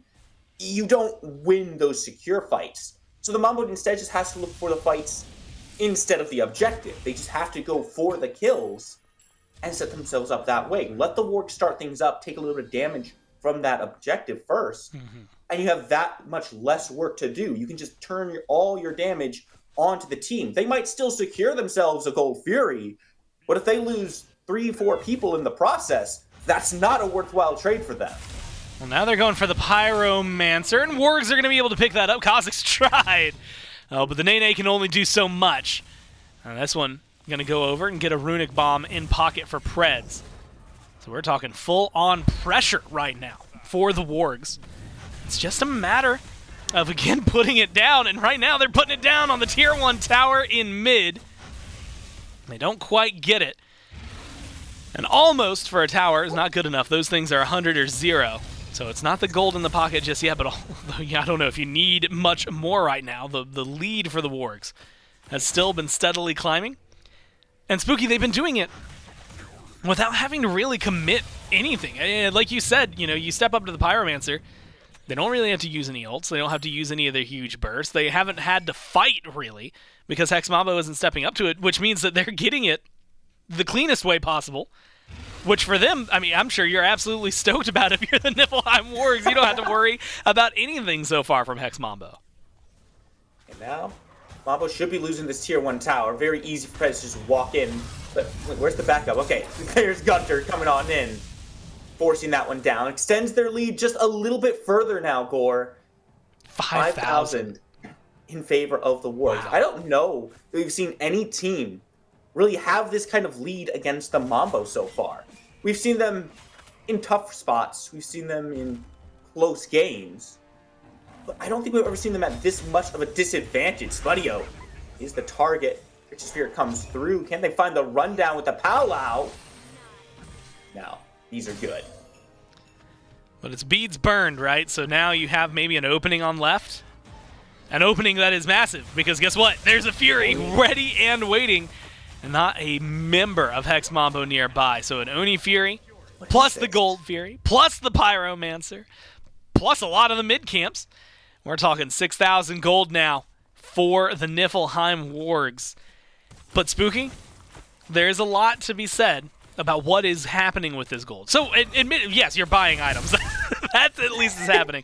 But, you know, the pressure on the map outside of the neutral objectives, like, it's still 1-to-1 in terms of kills. WorstTurttle has been looking for pressure wherever he can find it, but you knocked down so far 2 Tier 1 towers. That's more or less what I'm hoping to see. Maybe something like this, but Panvich is going to be the one on the receiving end of the aggression. Julio and Dzoni try to get in, try to get aggressive. Instead, Panvich gets to walk away. Both relics and ult used. So has to play carefully. And that, again, a small win, but maybe a window now for Hex Mambo to get aggressive. Potentially, but the way Panvich is building, I mean, these mages and how tanky they are, they're still very hard to kill. You add in the fact that this Poseidon has the cripple on the Whirlpool, knockback, the Kraken itself, which will be coming up, is already halfway off cooldown. It's a very small window, and it's a difficult one to actually make use of at this point. The Mambo are just slowly losing ground on the map. Yes, it's 1-to-1, like you mentioned, but the Wargs haven't been passive. They've still been looking to try to make those plays and get aggressive against the Mambo. It's just that the Mambo, so far, has a safe enough team composition that they can get out of danger. But as this lead grows, the damage will too, and that safety will diminish. And look at Cozyx. Like, that's 2 people, and he's 60% health after 2 abilities come his way. The Wargs are absolutely in a dominant position right now, and they know it. They want this Fire Giant. Spirit is good, Kraken available, and the Mambo steal it. Hex Mambo, yeah, they try to step up. The answer's no, they cannot steal it. But can they get a fight afterward? They try, but a good Whirlpool is going to slow some things down. Panvich is in a little bit of trouble, takes some poke, but so far, unable to fight. Now Pyromancer picked up by Hex Mambo. They're going to drop that one. It'd be the first objective they could get it, if they can get it. Instead, the fight's going to continue. Cozyx goes in, but the Whirlpool again stops the pull. Now goes for another onto Davy. Damage is there. You need the closeout. Rapio's got it. Now Dzoni is in danger. Palau's looking for him. Chains, beads, getting used here. Should be a pull onto Cozyx. Right into a waiting Tornado Whirlpool combo. And there's just no walking away from that one. Fire Giant still goes to the Wargs. 4 strong left with it. But the Mambo fight back. I might want to fight back a little bit more. Pyromancer seems to be a target. And it doesn't seem like either of these teams want to commit to it just yet. Man, you know, as rough as that looks, that's still a favorable trade for the Mambo. They take an ADC for the support, and they take Fire Giant off of Davy as well. That slows down so much of the push potential from this Fire Giant. Make no mistake, the Wargs will still definitely be stepping up to towers and probably shredding through them at this point. But the Mambo slowed it down just that little bit. They were able to extend some of these towers' lifelines. I won't be very long. They put themselves in a good position to actually defend now. Remember, that fight was at a significant deficit, and the Mambo still take the favorable trade out of it. Wargs, we need to be a little bit more mindful of where Dzoni is at. They cannot allow him into the backline so easily again. If you do that on a siege, your siege is probably ruined at the end of it. Nonetheless, this tier 1 is far too low for the Mambo to even think about defending. Instead, probably grouping up around the tier 2s, putting up a soft defense. With Julio all the way in the right side still, probably not too concerned about what the Wargs are doing on that left side. Gold Fury. Gold Fury. Yeah, that's that one, guess what? Pretty easy for the Wargs. This tier 2 tower on left, it's also looking pretty easy for the Wargs. They don't have minions, and this is not an enhanced Fire Giant. They got it at 18 minutes, so it's going to take a little while to burn through things. They're going to knock it down nonetheless. And Spooky, they just keep marching towards a higher gold count. And admittedly, before it was easy to say, man, and Hex Mambo's not doing anything. Now they just kind of can't. I mean, like, if you step up to that tier 2, you're probably going to lose a Phoenix if you lose that fight. So I like the fact that they're playing a little slower. But I don't know if it's actually giving them the opening. You know, if this game goes longer, how much help? Where do Hex Mambo finally start to find it? Is it just, hey, let's hope Dzoni gets into the backline, or can you hope for something from Julio, from Rapio, and maybe even from Spudio? I think it is very reliant on Cozyx and Dzoni, because they're the ones who have to create the space for Spudio and Rapio to do their damage. Rapio on this Tiamat can do a lot. But the Primordial Onslaught, it's a channeled ability, takes a little while to get out.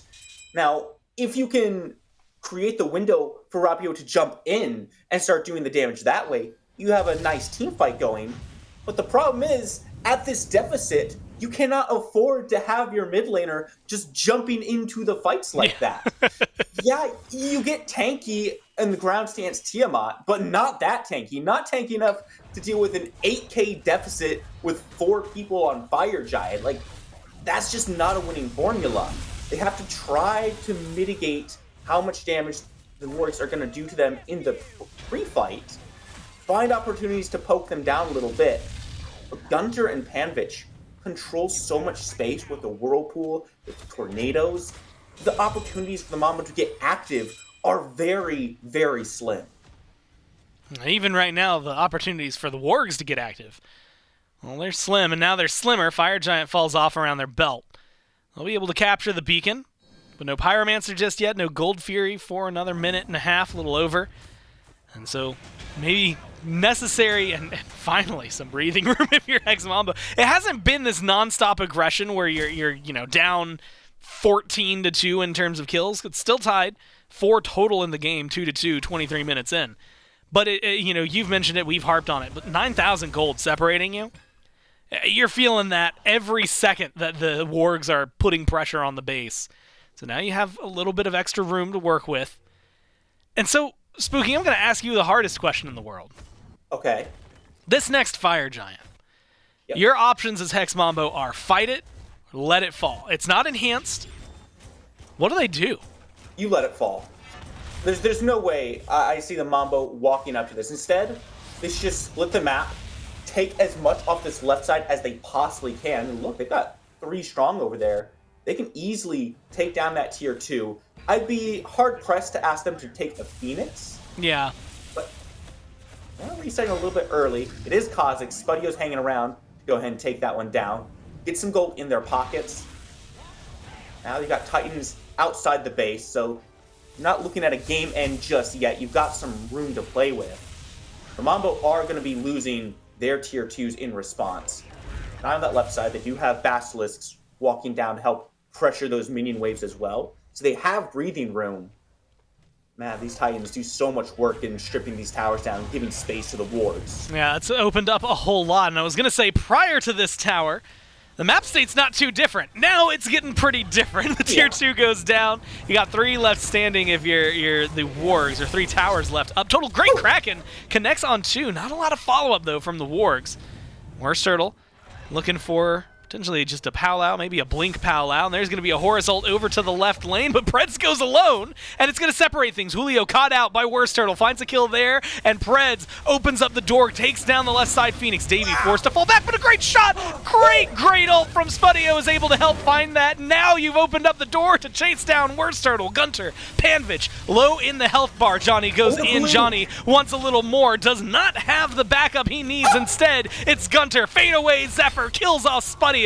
And now the turnaround is back for the Wargs. Aggression is on. They've got the gold, and they've got the damage to take you down, and they will. 3 gone on Hex Mambo, and it's going to be a second Phoenix.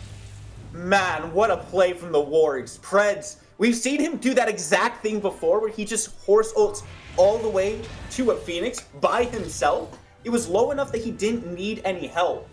But it raises the question in the Mambo's minds. How many people are leaving? How many people are going over there with him? And unfortunately for them, it was none. It split up just enough the Wargs to get active. Mambo did have a good answer back. They were able to take Davey down, but they once again try to take a little bit too much off of that. And it's hard not to. When you take down the ADC and you see a window open for yourselves, it's hard to rein in that desire to try to take a little bit more, to take the Fire Giant off the Wargs. Unfortunately, Johnny wasn't able to do enough damage.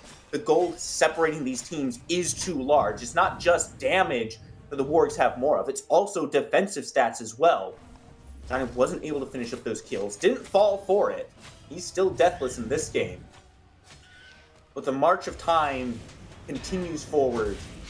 The For all Mambo things. slips ever slowly behind. Yeah, it feels like, well, right now it's just trying to figure out your openings. I have to give a lot of credit, though. Hex Mambo, that split push during the Fire Giant, right? Exposing a Phoenix is a huge deal, I think, in a position like this. Now it's just holding on, like you said, time marching towards you. And the gold lead ballooning. And now, last time we're at 47 minutes. We were talking about a gold lead. And if it could be 20,000, it could be 2,000. But when you're 47 minutes in, everybody's got the full build. It's just the difference of how many power potions can you buy. When we're here, I mean, you can see it in the items, right? Those power spikes are massive. Yeah. And so with the Wargs, pressure onto right, they're losing this Fire Giant a little bit. Do you want to see them stick around for the Phoenix and try to see what they can earn? Or do you think they should fall back and play for the next FG? I'd rather they just play for the next FG. Yeah, they're in a great position. They're in a dominant position. But you are already down a game. The last fight around the Phoenix didn't go incredibly well. There were some trades back and forth. It's best not to take the 50-50 on these things. Don't allow Mambo a way back into this game. Stay disciplined. Keep their pressure up. You've got fire minions in 2 lanes right now. All you have to do is hang out here until the Fire Giant spawns in, and you just walk back. If the Mambo try to contest you, great. You use your 14k gold lead to win that fight there, not around an extra source of damage in a confined area where it favors the Mambo. Just play it safe, play it smart, just try to close it up, bring it to a tied game state. As close to a tie game state as you can maybe get if you're Hex Mambo, right? That's going to be the main goal. Prolong as much as you can. Left side fire minions are getting a little precariously close. Nobody's defending those. Fire Giant's going to be back in just a few seconds. Well, you've got a little bit of time for Hex Mambo to back up. Most important thing, right side Phoenix does not go down. You don't lose all 3 birds, which feels like it's a band-aid over a bullet wound when you lost the other 2. But now you've got a little bit going for you, right? You're clearing out some of the left side waves. Mid's pushed up. If you let this Fire Giant go under 30, sub 30, not enhanced, and it looks like the Wargs are going to try to burn it quick. So you don't have too much to worry about now of your Hex Mambo, but that's 5 Fire Giants again for the Wargs. And now we're talking defense. And Spooky, we've already seen quite a bit of it, almost exclusively, I would even say, from Hex Mambo. But how do you feel, especially when they have to worry about 2 weakened Phoenixes, how do you feel about this next defense for them, knowing it's not an enhanced Fire Giant? They still have opportunity to hang on here. The real problem for them is Predss and the Horus ult. If you could just dropship someone down onto the opposite side of the map that they're defending, it's just wraps for that Phoenix. There's nothing they can do. With how low the left and mid are, there's very little the Wargs actually need to do to get those taken down. WorstTurtle's going to hang out here with the 4-1 split. You never know if it's an actual split, or Predss is just going to send the dropship over and give everyone the backup they need. Like some right side pressure. Predss comes out.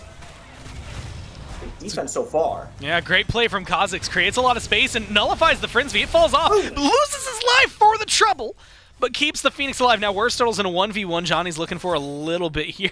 He's running around circles of the Powwow. Lost the mid Phoenix and has to fall back to the Titan room.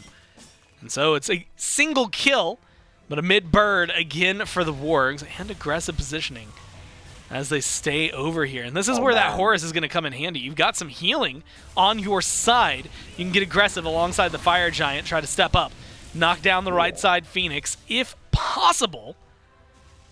Breaking into the base, even in a 4v5, I guess a 5v4 for the Wargs, it's proven difficult. Julio is just dropping so much damage from such safety right now. The CC and the bombs are just creating so many problems for the Wargs to try to get active. Keep an eye on that map. Johnny is outside. WorstTurtle all the way on the left. They're looking for a flank, but Julio almost gets caught there. Has to burn the beads to get the dash away from the whirlpool. It'd be the opening that the Mambo needs. They're knocking on the door, trying to find their way in. It's going to be Johnny versus WorstTurtle in left, it seems. Phoenix protected and alive, but you've got everyone coming over in there, right into the air. Where exactly is Predss looking to go? He's going back right, bringing the team with him along with some minions. They're going to burn down that Phoenix back up immediately. WorstTurtle trying to stay aggressive on left, and meanwhile, Mambo trying to play defensive over on right. The 1v1 will start up. Minions are doing their work. WorstTurtle gets the Phoenix up into the Powwow, looking for the pull, grabs Johnny with the chain. Beads are there, and Johnny's not going to be able to chase down any further. Great plays from the Niflheim Wargs. Open up the base wide. Now Cozyx leading the way. GunTTeRR drops his ult as they start to fade back, but it is a surge forward from Hex Mambo. They recognize there's nothing left in the base but the Titan to defend. Unfortunately, they don't have the chase down to catch up with the Wargs, and instead have to let this one loose, fall back, and worry about their defense because they've got 3 lanes of fire minions and soon to be Oni fire minions pouring down towards their base. Dzoni and Julio, or WorstTurttle, have traded ult for ult twice in that engagement. Dzoni, so patient with it. Make sure he preserves his beads, just using the ultimate for the CC immunity. But even so, even with as well as the Mambo were playing that, losing nobody in the fights, except for Cozyx at the start, and lose all 3 of their birds. Like you said, there's only a Titan left to defend. Mambo, I don't favor their Titan defense very much. Their abilities take a while to come out. It's a lot of channel. Julio won't be quite as effective with the bombs in the open throne room as he is on that Phoenix approach. The enclosed area favored the Mambo a lot more heavily. Now the Wargs, really all they have to do is get ready to walk it down. Fire Giant falls off. That should be their next objective. I don't like looking at this push without the Fire Giant. Much safer to just hold off, get the EFG, and then make a game-winning push. The Wargs, though, they look like they're ready to fight.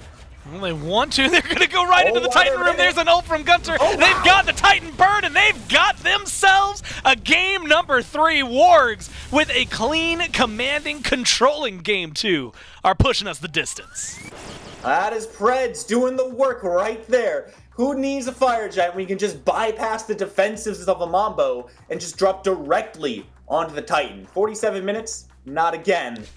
Finally, the 6-0 streak has been ended for the Mambo. Now, they go to their first game 3 of this run. Wargs have done some great work. It feels like they have quite a little bit to change, right? I mean, you know, in game 1, you've got an early lead, you steal a Fire Giant. That feels where it really starts to open up for them. And then really great defense from the Wargs is what makes it go the extra 20 minutes or so, right? This time around, you never got that from Hex Mambo. So the question is going to be, what can they do in reply? And how are they going to do it? The only way to find out is to go to game 3, and we're going to do that right after this.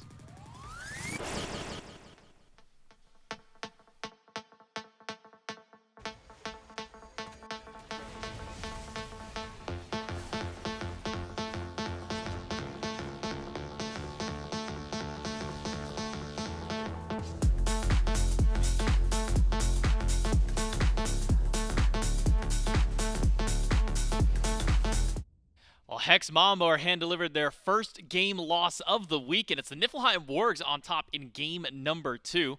J-Mac Inbound joining me here on the desk. And Inbound, this felt like a very non-confrontational style of game, really from both teams, but maybe more so on the Niflheim Wargs. It seems that their game plan this time was load in, we're going to do objectives, Hex Mambo's not going to show up to him and to be able to stop against us, and really kind of highlighting more than anything, I think the Horus play that came from the Niflheim Wargs, the ability for them to be able to utilize that ultimate through the skies, take down these Phoenixes, and then as we saw at the end of the game, just transport the team to the Titan room and end the game. Yeah, I think this entire Wargs draft from top to bottom really fits the style that they want to do. The Horus for the objective play, the ability to get around the map very quickly. Poseidon for the burn, and a little bit of the secure, but you don't really need secure when you're playing Poseidon solo when you have this Cuckoo in mid that was guaranteeing all these objectives. And on top of that, Anhur gives you a lot of good burn. Daji gives you good burn. Also a little bit of threat if somebody walks up too far. And as you said, non-confrontational. 3-2 showing right here, 25 minutes into the game. And this is not a close game at this point. This is 13,000 gold and it's 3-2 in kills. And on top of it, it's just the fights weren't happening. And so if you're only doing objectives and only one of you is getting objectives, you're not fighting, this lead is just huge. And there's really not a ton of fight back from the Mambo. The only fights that really happened outside of those couple in the early game was around these objectives, or was around these Phoenixes. And those fights were just going in favor of the macro play of the Wargs. Yeah, quite legitimately in that not even 2 full minute span of that 24-25 minute mark, we went from a 2-2 game, 13,000 up, to all of a sudden shooting up to 5-4 by the time the extended fight eventually breaks out. But Niflheim Wargs, I mean, their game plan was objectives. They used the Cuckoo to secure those ones. They used Panvich to really kind of shred through objectives.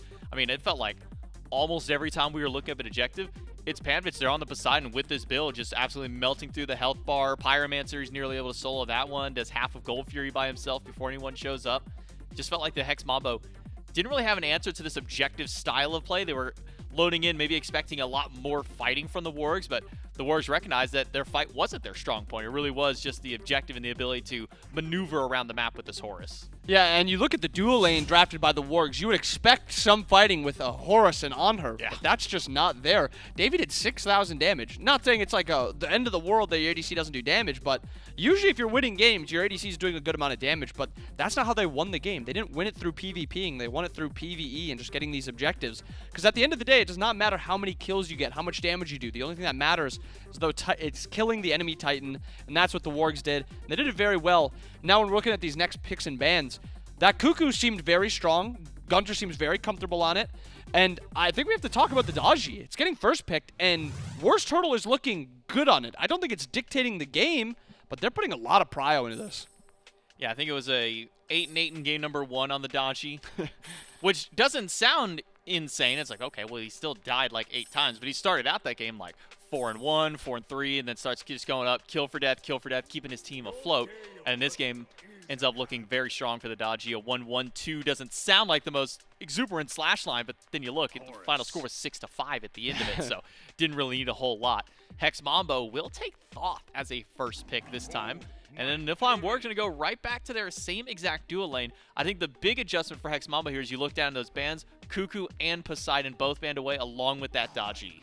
Yeah, a lot of gods being banned on both sides. Going to be switching up these P's and B's for this one. The comps are going to look pretty differently. We're going to have the Awilix run back from Dzoni. He ended not dying that last game, but he wasn't in a lot of those fights. He wasn't really getting involved all too much. I like the Awilix. I have no reason to dislike this Awilix, but I think we need to see a little bit more from him in that middle portion of the game.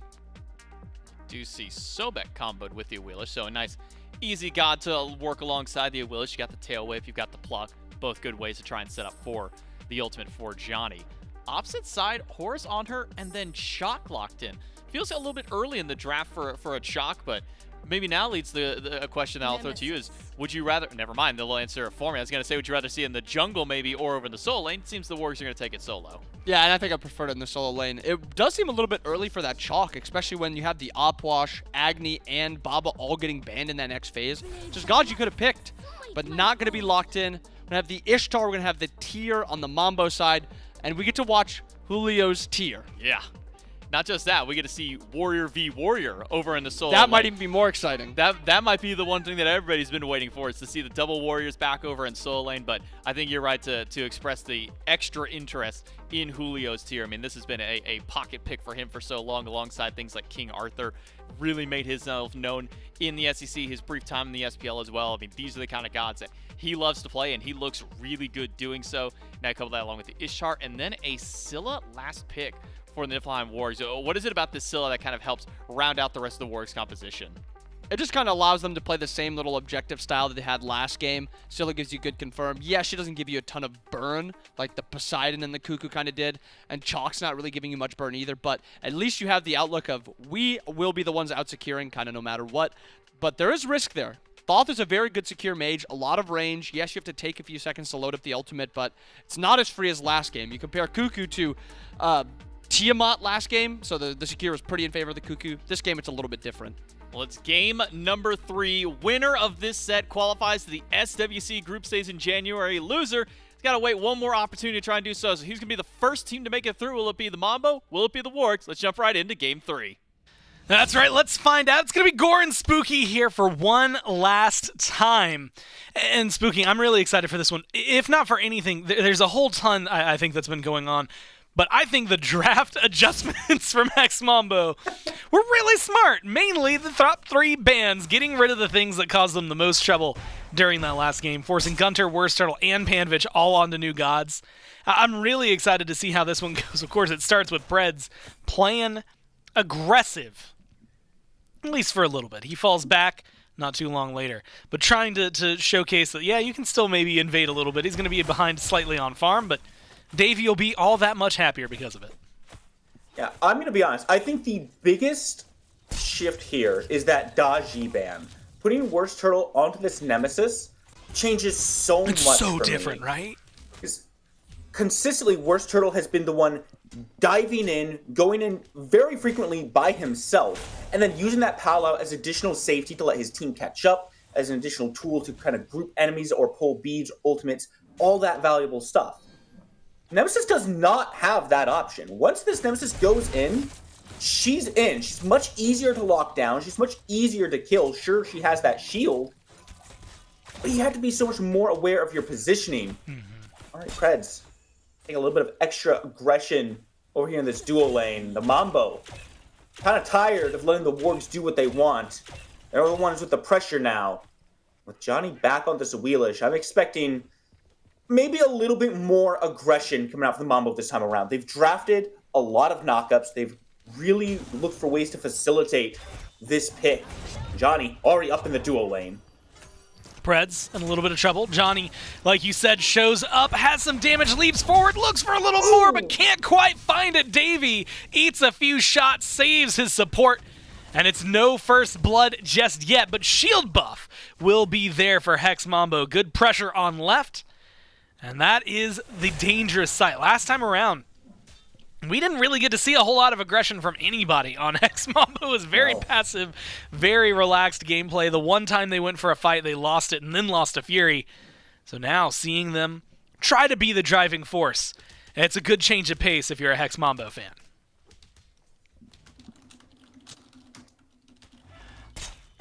A little more damage on the Predss, thrown out Spudio.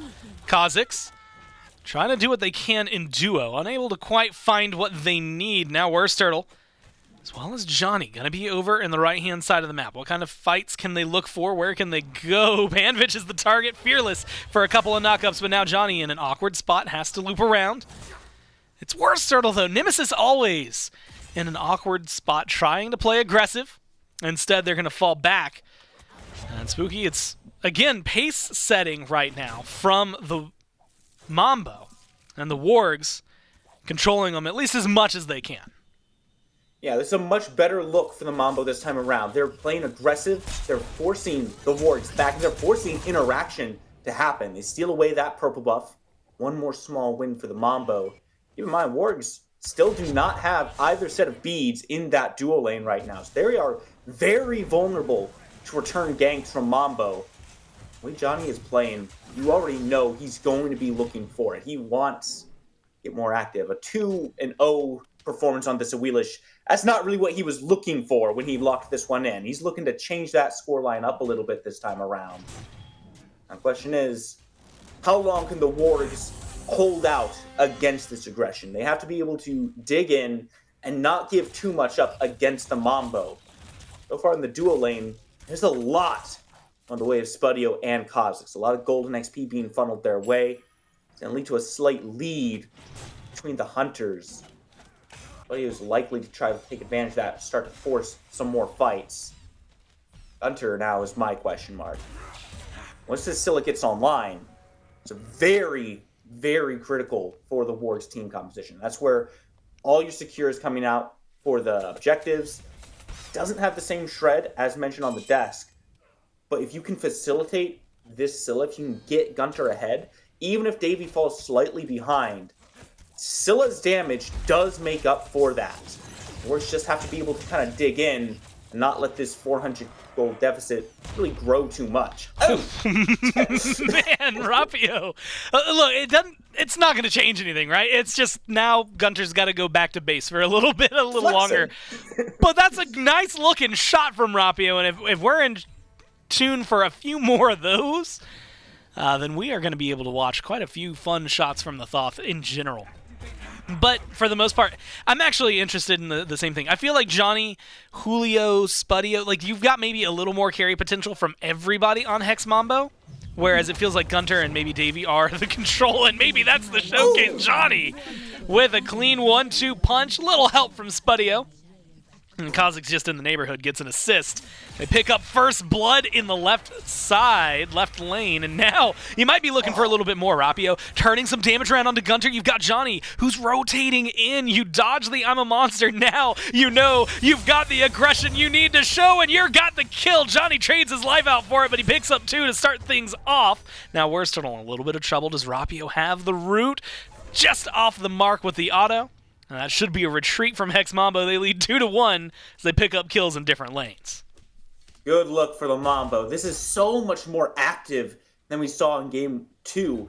And you have to wonder if maybe it was like a slight bit of nerves, maybe the tension was building, maybe they just thought they could play it a little bit slower than they actually could. Both these teams are great at adapting, at recognizing the mistakes they made, and you're seeing that being displayed right here by the Mambo. They've recognized slow and steady does not always win the race. Sometimes you have to be the one setting the pace and doing so very effectively. Unfortunate for GunTTeRR that he doesn't land that I'm a monster. They might have had a kill onto Rapio there, but good footwork keeps the bird alive. Sentinel being used to engage aggressively meant he couldn't get back out away from Dzoni. Now, Mambo have some room to play with, and I like the style they've been taking here, where they've been focusing a lot of aggression towards Predss specifically. They've been punishing his aggressive positioning and kind of denying him the opportunity to do a lot of what he wants to do on this Horus pick. If you can kind of restrict how freely he moves around the map, this Horus does lose a lot of the value. Through the Skies is a long channel, and if he's not in a position where he can tank a lot of damage, you can quite effectively punish that engagement. Your eyes on WorstTurttle, though. Still looking to kind of move around this duo side aggressively. With shield buff coming up, expecting to see maybe a bit of attention put towards it. Looks like they're just looking for the mid camps instead. Yeah, I think recognizing they've got a deep ward, Wargs probably saw that we're 4 members of Hex Mambo rotating over, and maybe said, you know what, yeah, y'all can have that one. I don't think we need to worry about it too much right now. And I like that call, right? Just being able to play safe, especially with the Sobek on the other side. Haven't seen too many plucks, but those moments can be devastating. Davey, really good knock-up impale combo. Unfortunately, it's under the tower. And with a Bastion in front of you, so not too much to follow up on. Julio wants to go for a little bit knock-up right into Dzoni, who pulls him back in. Great shots over the walls. Now Panvich is low. You need something to close this one out, and it's going to be Rapio with a quick-fire ultimate to take down WorstTurttle. Pressure on right 4 members of Hex Mambo. You would think that means an answer from the Wargs, but Spudio's playing safe over and left, and instead it's a single kill pickup. A lot of investment, but a win nonetheless for Hex Mambo. A lot of investment, but they are beginning to grow their lead a little bit there. Taking down WorstTurttle was absolutely massive for the Mambo. He's been such a critical part of the Wargs' success throughout 2 games. And granted, in game 1 they still lost, but they last as long as they did because WorstTurttle was able to create so much space for them and get the ball rolling in the early game. Now, if they're trying to take him down, not let him move around this jungle and punish this a little bit riskier pick, the Wargs may be in trouble because you have to wonder where their entry point to these fights is. WorstTurttle no longer can just dive straight in and say, hey guys, I'm here, and Panvich is going to be told that Dzoni is here. Yeah, it's a very similar knock knock, guess who's here. And unfortunately for Panvich, it's a simple knock-up. Julio's been doing a great job of just setup for Dzoni right now. Rapio, yeah, rotates in. Just a little too late. Spudio in trouble. That pillar, it's so well placed. Tries to dodge things out, but you just can't get away. And Predss feeling a little animosity towards the Ishtar on the other side. I think he's kind of done being aggressed on. I mean, he hasn't been able to do his normal playstyle, just walk at enemy camp, be annoying, try to take enemy camp. Pretty much this entire game so far. Great, we're only about 10 minutes in. The Wargs, they're struggling to find answers back. They've brought it back to even. 3-2 is the scoreboard right now. But it just feels like the Mambo are rotating a little bit more effectively than the Wargs, right? We're constantly seeing the Mambos show up to different sides of the map en masse. Whereas the Wargs, they take that trade, but it's a 2-on-1, not because someone rotated over, but because the Mambo rotated out of that lane, sent Cozyx somewhere else, and was able to jump on that. Build still does slightly favor Spudio. He's got his Devourer's Gauntlets fully complete. A couple more stacks for Davey as well. Mouse Blade on both. Everything's looking essentially even across the board here. It's just a matter of How much pressure can Johnny get? Good interruption as well. Make sure that Davey doesn't get pulled in. Now Johnny in a little bit of trouble, has to play it safe, but can't weave through that one. WorstTurttle ties the kills up 3-3, but has to get out of here. Great pluck from Cozyx, threads the needle and picks up WorstTurtle, turns things around, and that's Spudio playing aggressive. Great shots, great kills, double for the carry on Hex Mambo. What a turnaround from the Order team. Yeah, I gotta wonder who's laughing now at this point. Spudio feeling pretty confident after that one. Look how much this opens up for them. Small skirmish around the blue buff, but on the left side, Mambo's gonna take away this purple buff. They've got another camp coming up they can look at, that back one right there. Predss and try to contest, but I don't feel too confident about his ability to keep that camp secure. Shield buff on the board. This is such a swing for the Mambo. Spudio can get so much off this. That's going to be a Gold Fury as well. Yeah, it opens up a whole lot. It makes up for Spudio's death not too long ago, and maybe then some when you get this Gold Fury. I mean, you are finding yourselves a lead. And I will give credit to the Wargs, because if you compare this to like Game 2, Hex Mambo has found a lead, and it is approaching 2,000, but they're doing it a little slower than the Wargs were able to do it. So defense-wise, we know there's still a good conversation to be had, but it's a dangerous pace of game that's being set. The Wargs are having trouble matching what Hex Mambo are putting out. And again, I just feel like it's due to the grouping that Mambo has going for them right now. You're constantly seeing them just swarm over these targets. And yeah, Wargs did answer one back. They were able to get a kill in that engagement. Davey taking down Johnny is big, but you have to be able to stay safe afterwards. You have to be able to win the fight after expending all those resources. And Johnny, he's just coming right back around, still looking for these flanks. Julio goes in, finds the Fearless. A double Fearless into a double knockup. That was the closest beacon for the Wargs, but stalled out by Hex Mambo. Should have been captured. Feels like it should have been captured. Instead, now it's starting to shift over. Causes a little blow, but I'm Monster. Not going to connect. This time, Davey taken down in a 2v1 on the left side of the fight. And now the aggression is there. Johnny shows up with Spudio, and they've got the damage. They take out Panvich, and it's the solo, the carry, gone on the Wargs, and the beacon going over to Hex Mambo. Yeah, I gotta wonder if maybe it's more beneficial for the Wargs with their team comp to let the Mambo step forward to that beacon themselves. They have area damage to use. Big circles are great. WorstTurttle not feeling as great, being run down right now. Johnny over the wall, looking for the trade. Predss on his way to help out. Beads are good, keep Turtle alive. He might just find a way out. It looks like Julio has a different target in mind. It's going to be Predss. Misses the stun, but finds the Fearless against the tower. And you know what? Consolation prize. Yeah, your jungler stays alive, but we'll kill somebody else. 8-3. And Hex Mambo even take a tower on the left side of the map. It has been unrelenting force this time around. Last game, I was wondering where Hex Mambo was half the time. Most of the answers were in their base. Now we're starting to get to see them, and this is what it means. A 3-level lead for the carry. And Spudio almost takes out Davey. Now in a 2v1, should be taken down. But you know, he's feeling pretty confident in his 1v1 capabilities if WorstTurttle and GunTTeRR hadn't showed up to ruin things. I mean, Davey is 2 levels down on Spudio right now. This is not a pretty look for the Anhur, who wants to take those 1v1 fights. Still a little bit behind in that build as well. You see Spudio finish his dominance. A little bit more pen coming through. Uh-oh, Julio. Maybe. Oh, what a pull! And what a shot from Rapio to follow it up. Oh my god, the combinations. Hex Mambo, they just play so well. And Rapio, he goes in, he dashes forward, he wants Panvich, and they're gonna find it. Hex Mambo notch another 2 on the board.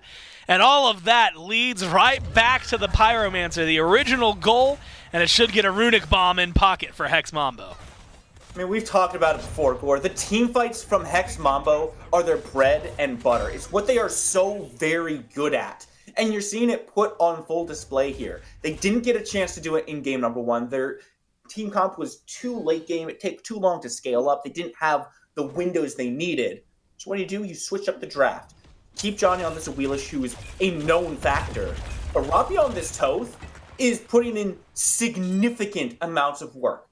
Able to stay so safe, not afraid at all to just get into danger, dashing forward to lock people down. Mambo have found their stride here in game number 3, and the Wargs have to find an answer quickly. They're 4,000 gold behind. It's not the worst position to be in, but it is a significant deficit. Oni Fury coming up on the board. Secure for secure on both sides. Mambo with the final judgment. Wargs with I'm a Monster. You have to wonder who can more comfortably get into position for that secure. And it's by far the Hex Mambo. They have the lead. They can put their front line forward. And with Rapio's range, oh, I like this call from the Wargs. Have to burn it fast. Oh, no. Well, shot a little early from Rapio. Goes in, tries his best, not able to steal it away. But now, what about the fight right after? Predss is in a little bit of trouble. You got the Fury if you're Mambo. And it looks like scattered to the wind, Wargs disappear. Julio, they want blood. They are looking and fishing. But unfortunately, no one's going to bite. And the Wargs get away with it. They traded out 2s down the death column. Does not matter.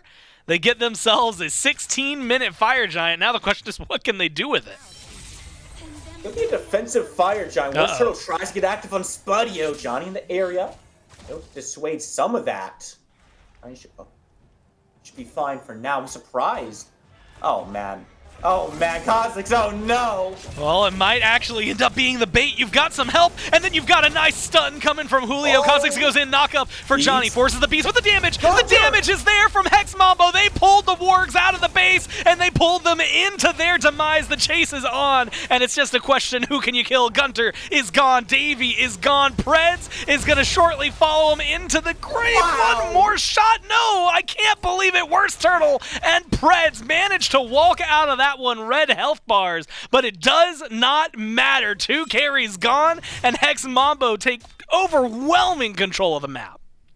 Yeah, goodbye to your Fire Giant. Sure, you got it on 3 people, but neither of them are your damage dealers. Dzoni Fury gonna let Mambo push down this tier 2 pretty easily at this point.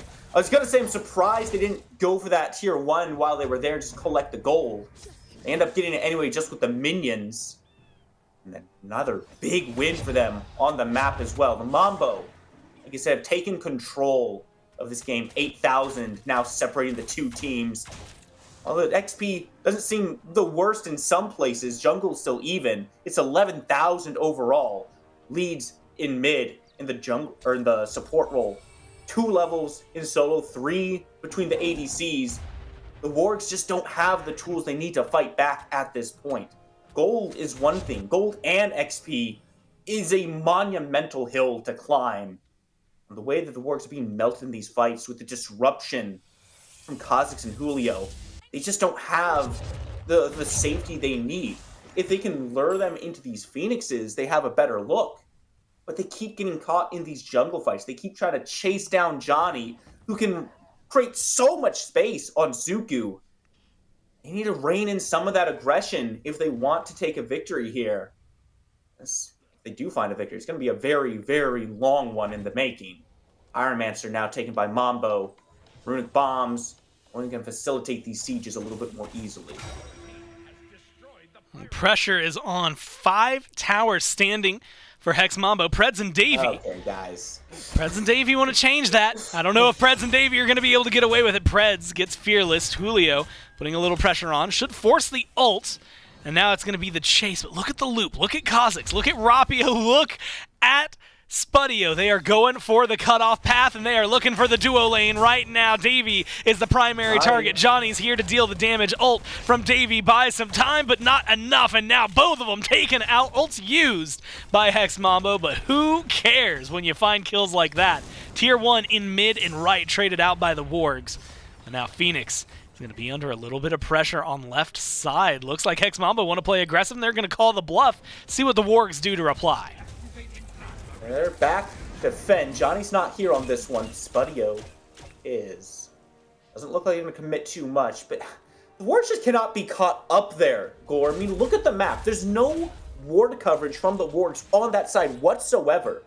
They were pushed all the way up to a tier 2 at a 8k deficit with no vision whatsoever, and they got punished extremely well by the Mambo. That's what happens if you step up without vision. Sure, they don't lose their Phoenix for it, but they do lose their duo lane. Primal Fury is going to go the way of Mambo. It's just going to extend this lead ever further. You take a look what the Wargs have, it's a lot of nothing right now. They're far behind the builds. GunTTeRR's still working on that Obsidian Shard. He's got the tier 2, so he's got some pen online. But he's not doing the damage numbers that you want to see. It's also built into the Polynomicon, so he has to find that follow-up basic attack as well. And right now, he just doesn't have the space to make full use of that. I don't know how much value that Poly's going to get him. Lets him take down that tier 1 tower a little bit easier, but boy, I'm not sure if that's the consolation prize I'm looking for. Yeah, you're looking... You would ideally get a little more, right? And maybe they'll try to find it. Maybe it's going to be here. No Wargs seen on the right side of the map. And Fire Giant started Back on the left. and should be ended by Hex Mambo. Left side, this tier 2 better go down. And it's taken them some time, but they are going to get there. Dzoni even narrowly avoids a confrontation that maybe could have caused some trouble between him and WorstTurttle plus GunTTeRR. But now, you get a small reset. 10 kill lead, 10,000 gold lead, and 5 with Fire Giant. So you've got plenty of room to work with. SWC qualifiers on the line, and it's coming down to how well the Wargs are going to defend. And so that's the question I get to pose to you, Spooky. What do they do to try and find some success here? They have to stay in their Phoenix. They cannot be baited out into these jungle fights, into these lane fights, like the Mambo have been able to do to them so far. They also need to be, back at their base on their Phoenixes, which I think they may just lose a left bird if Julio and Dzoni can delay any of these backs. Luckily for the Wargs, they're able to get there in time. It's all down to GunTTeRR and Panvich. How much space can be created? Sometimes you just make the space. How much space can be created? Well, Rapio's got an answer. Turns it into a 4v5 in the blink of an eye. What a great shot. And now, guess what? Left side Phoenix, it's in trouble. It's going down slow. Again, this is not an enhanced Fire Giant. You need the minions if you want that little bit of extra help. But they're knocking on it. No problem. WorstTurttle pulled in by Dzoni, and it's looking like it might be a second kill. Luckily, you've got a little bit of healing coming down from the team. Opens up the door, keeps the Wargs alive, but they're all low health bars. It's just trying to find the right target, and there it is. 45 seconds now. No Panvich. 7 until Davey respawns. Left side bird down. Mid bird down. Can they get aggressive? What do they want to do? Right side tier 2 still stands. And they don't feel confident running into the Titan room in a 4v5, at least not yet. But Julio might be the bait dangling on the end of a fishing line, and it could be exactly what the team needs. Davey, you're in a little more trouble. Luckily for the carry, Rapio does not connect with the ult this time. And it is going to keep him alive, but now Predss in a little bit of trouble. Pressure from Hex Mambo. They are not letting up. They want to go to the SWC group stages, and they want to go as quick as they possibly can. Panvich respawning. Gonna have an answer for it, but the Titan is the target. Hex Mambo walking in. Rapio damage towards WorstTurttle. Not throwing it towards the Titan just yet. They need this opening. They need the room, and it might be created by Julio. GunTTeRR taken down. The damage, it's looking good, and Hex Mambo are doing exactly what they need to here in Game 3. They take down this Titan, and they're going to the group stages. What a clinical performance from Hex Mambo. Extremely quiet in game number 2. Didn't have any answers whatsoever. So in game 3, they just said, you know what? If we didn't have the answers, let's just start asking the questions ourselves. Put them forward, and suddenly the Wargs, thrown for a loop, have nothing to do. They cannot find their footing. Predss at the end there, ults through the skies down to try to cut off Julio, but that's not the target they needed to be concerned about. They once again got baited outside of their base and punished so effectively for it. The Mambo simply could not be stopped. And it is just a glorious Game 3 for them, right? If you are going to stamp your ticket to the group stages, you're going to try to prove that for some of these players, you belong back on that world stage, then you got to look good here, and they do exactly that. 2-1 victory here for Hex Mambo, and a very glorious game number 3. But that's going to do it from myself and Spooky. We'll throw it back to the desk, and they can break it down. Well, it may not have been a spotless weekend for Hex Mambo game-wise, but it's a 4-0 set for them to qualify to the SWC group stage, the first of 4 SCC teams and the first of only 2 European SCC teams to make it so far. And inbound, this one was almost the complete opposite of last game, where game 2, it's a Niflheim Wargs objective style of game. We're not going to fight. We're just going to go for objectives for these sieges. This one was complete opposite. Hex Mambo hit the ground running. Immediately, Johnny's going over to dual lane, getting kills. We're seeing him rotate all the way over to mid for another fight. This is the kind of a wheelish play, and this is the style of Johnny that we're more accustomed to. Yeah, and I think the Wargs also got put into a spot where they wanted to look for PvE, and the Mambo didn't allow that. The Mambo kept forcing fights, make them actually fight them straight up instead of just playing around these objectives.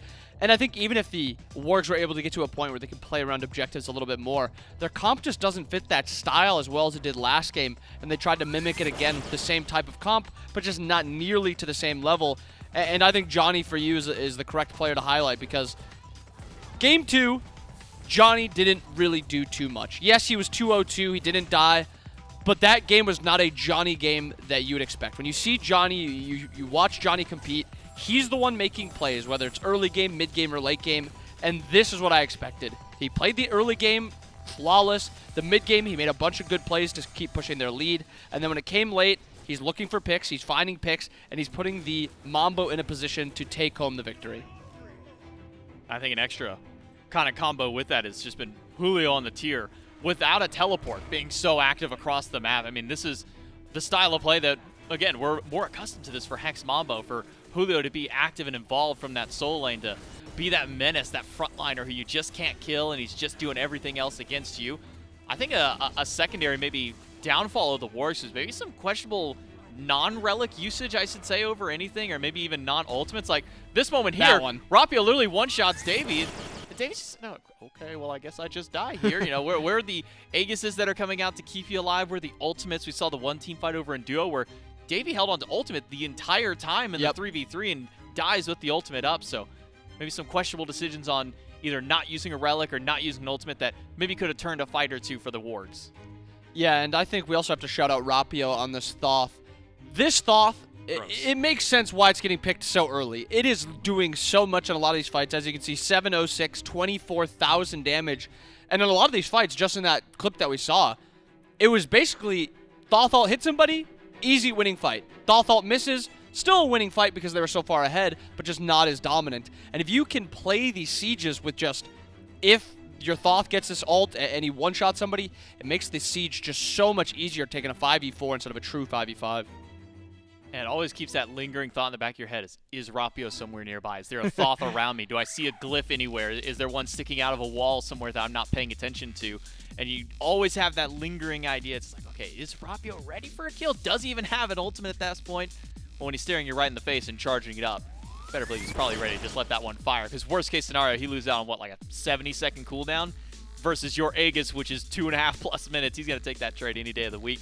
And now Hex Mambo, your first team from the EU SCC to qualify up to the SWC group stage. So a big congrats to the #1 seed for making it there first. And for the Niflheim Wargs, not out of it just yet. Still a second chance for them to be able to fight back in and try and make it to the SWC group stage. We can look at the bracket to see what is left and see, at least for the group C, the path journey for Hex Mambo. They 2-0'd the Solar Scarabs. They 2-1 the Niflheim Wargs, and will be your first team to qualify to the group stage for the EU SCC. First of 2 EU and first of 4 SCC teams total to make it there, which leaves us with our third and final set of the day, our last set of the week, the final qualifier and final elimination game. We came into this tournament with 8 teams, and now we're just down to these final 2 to see which of them.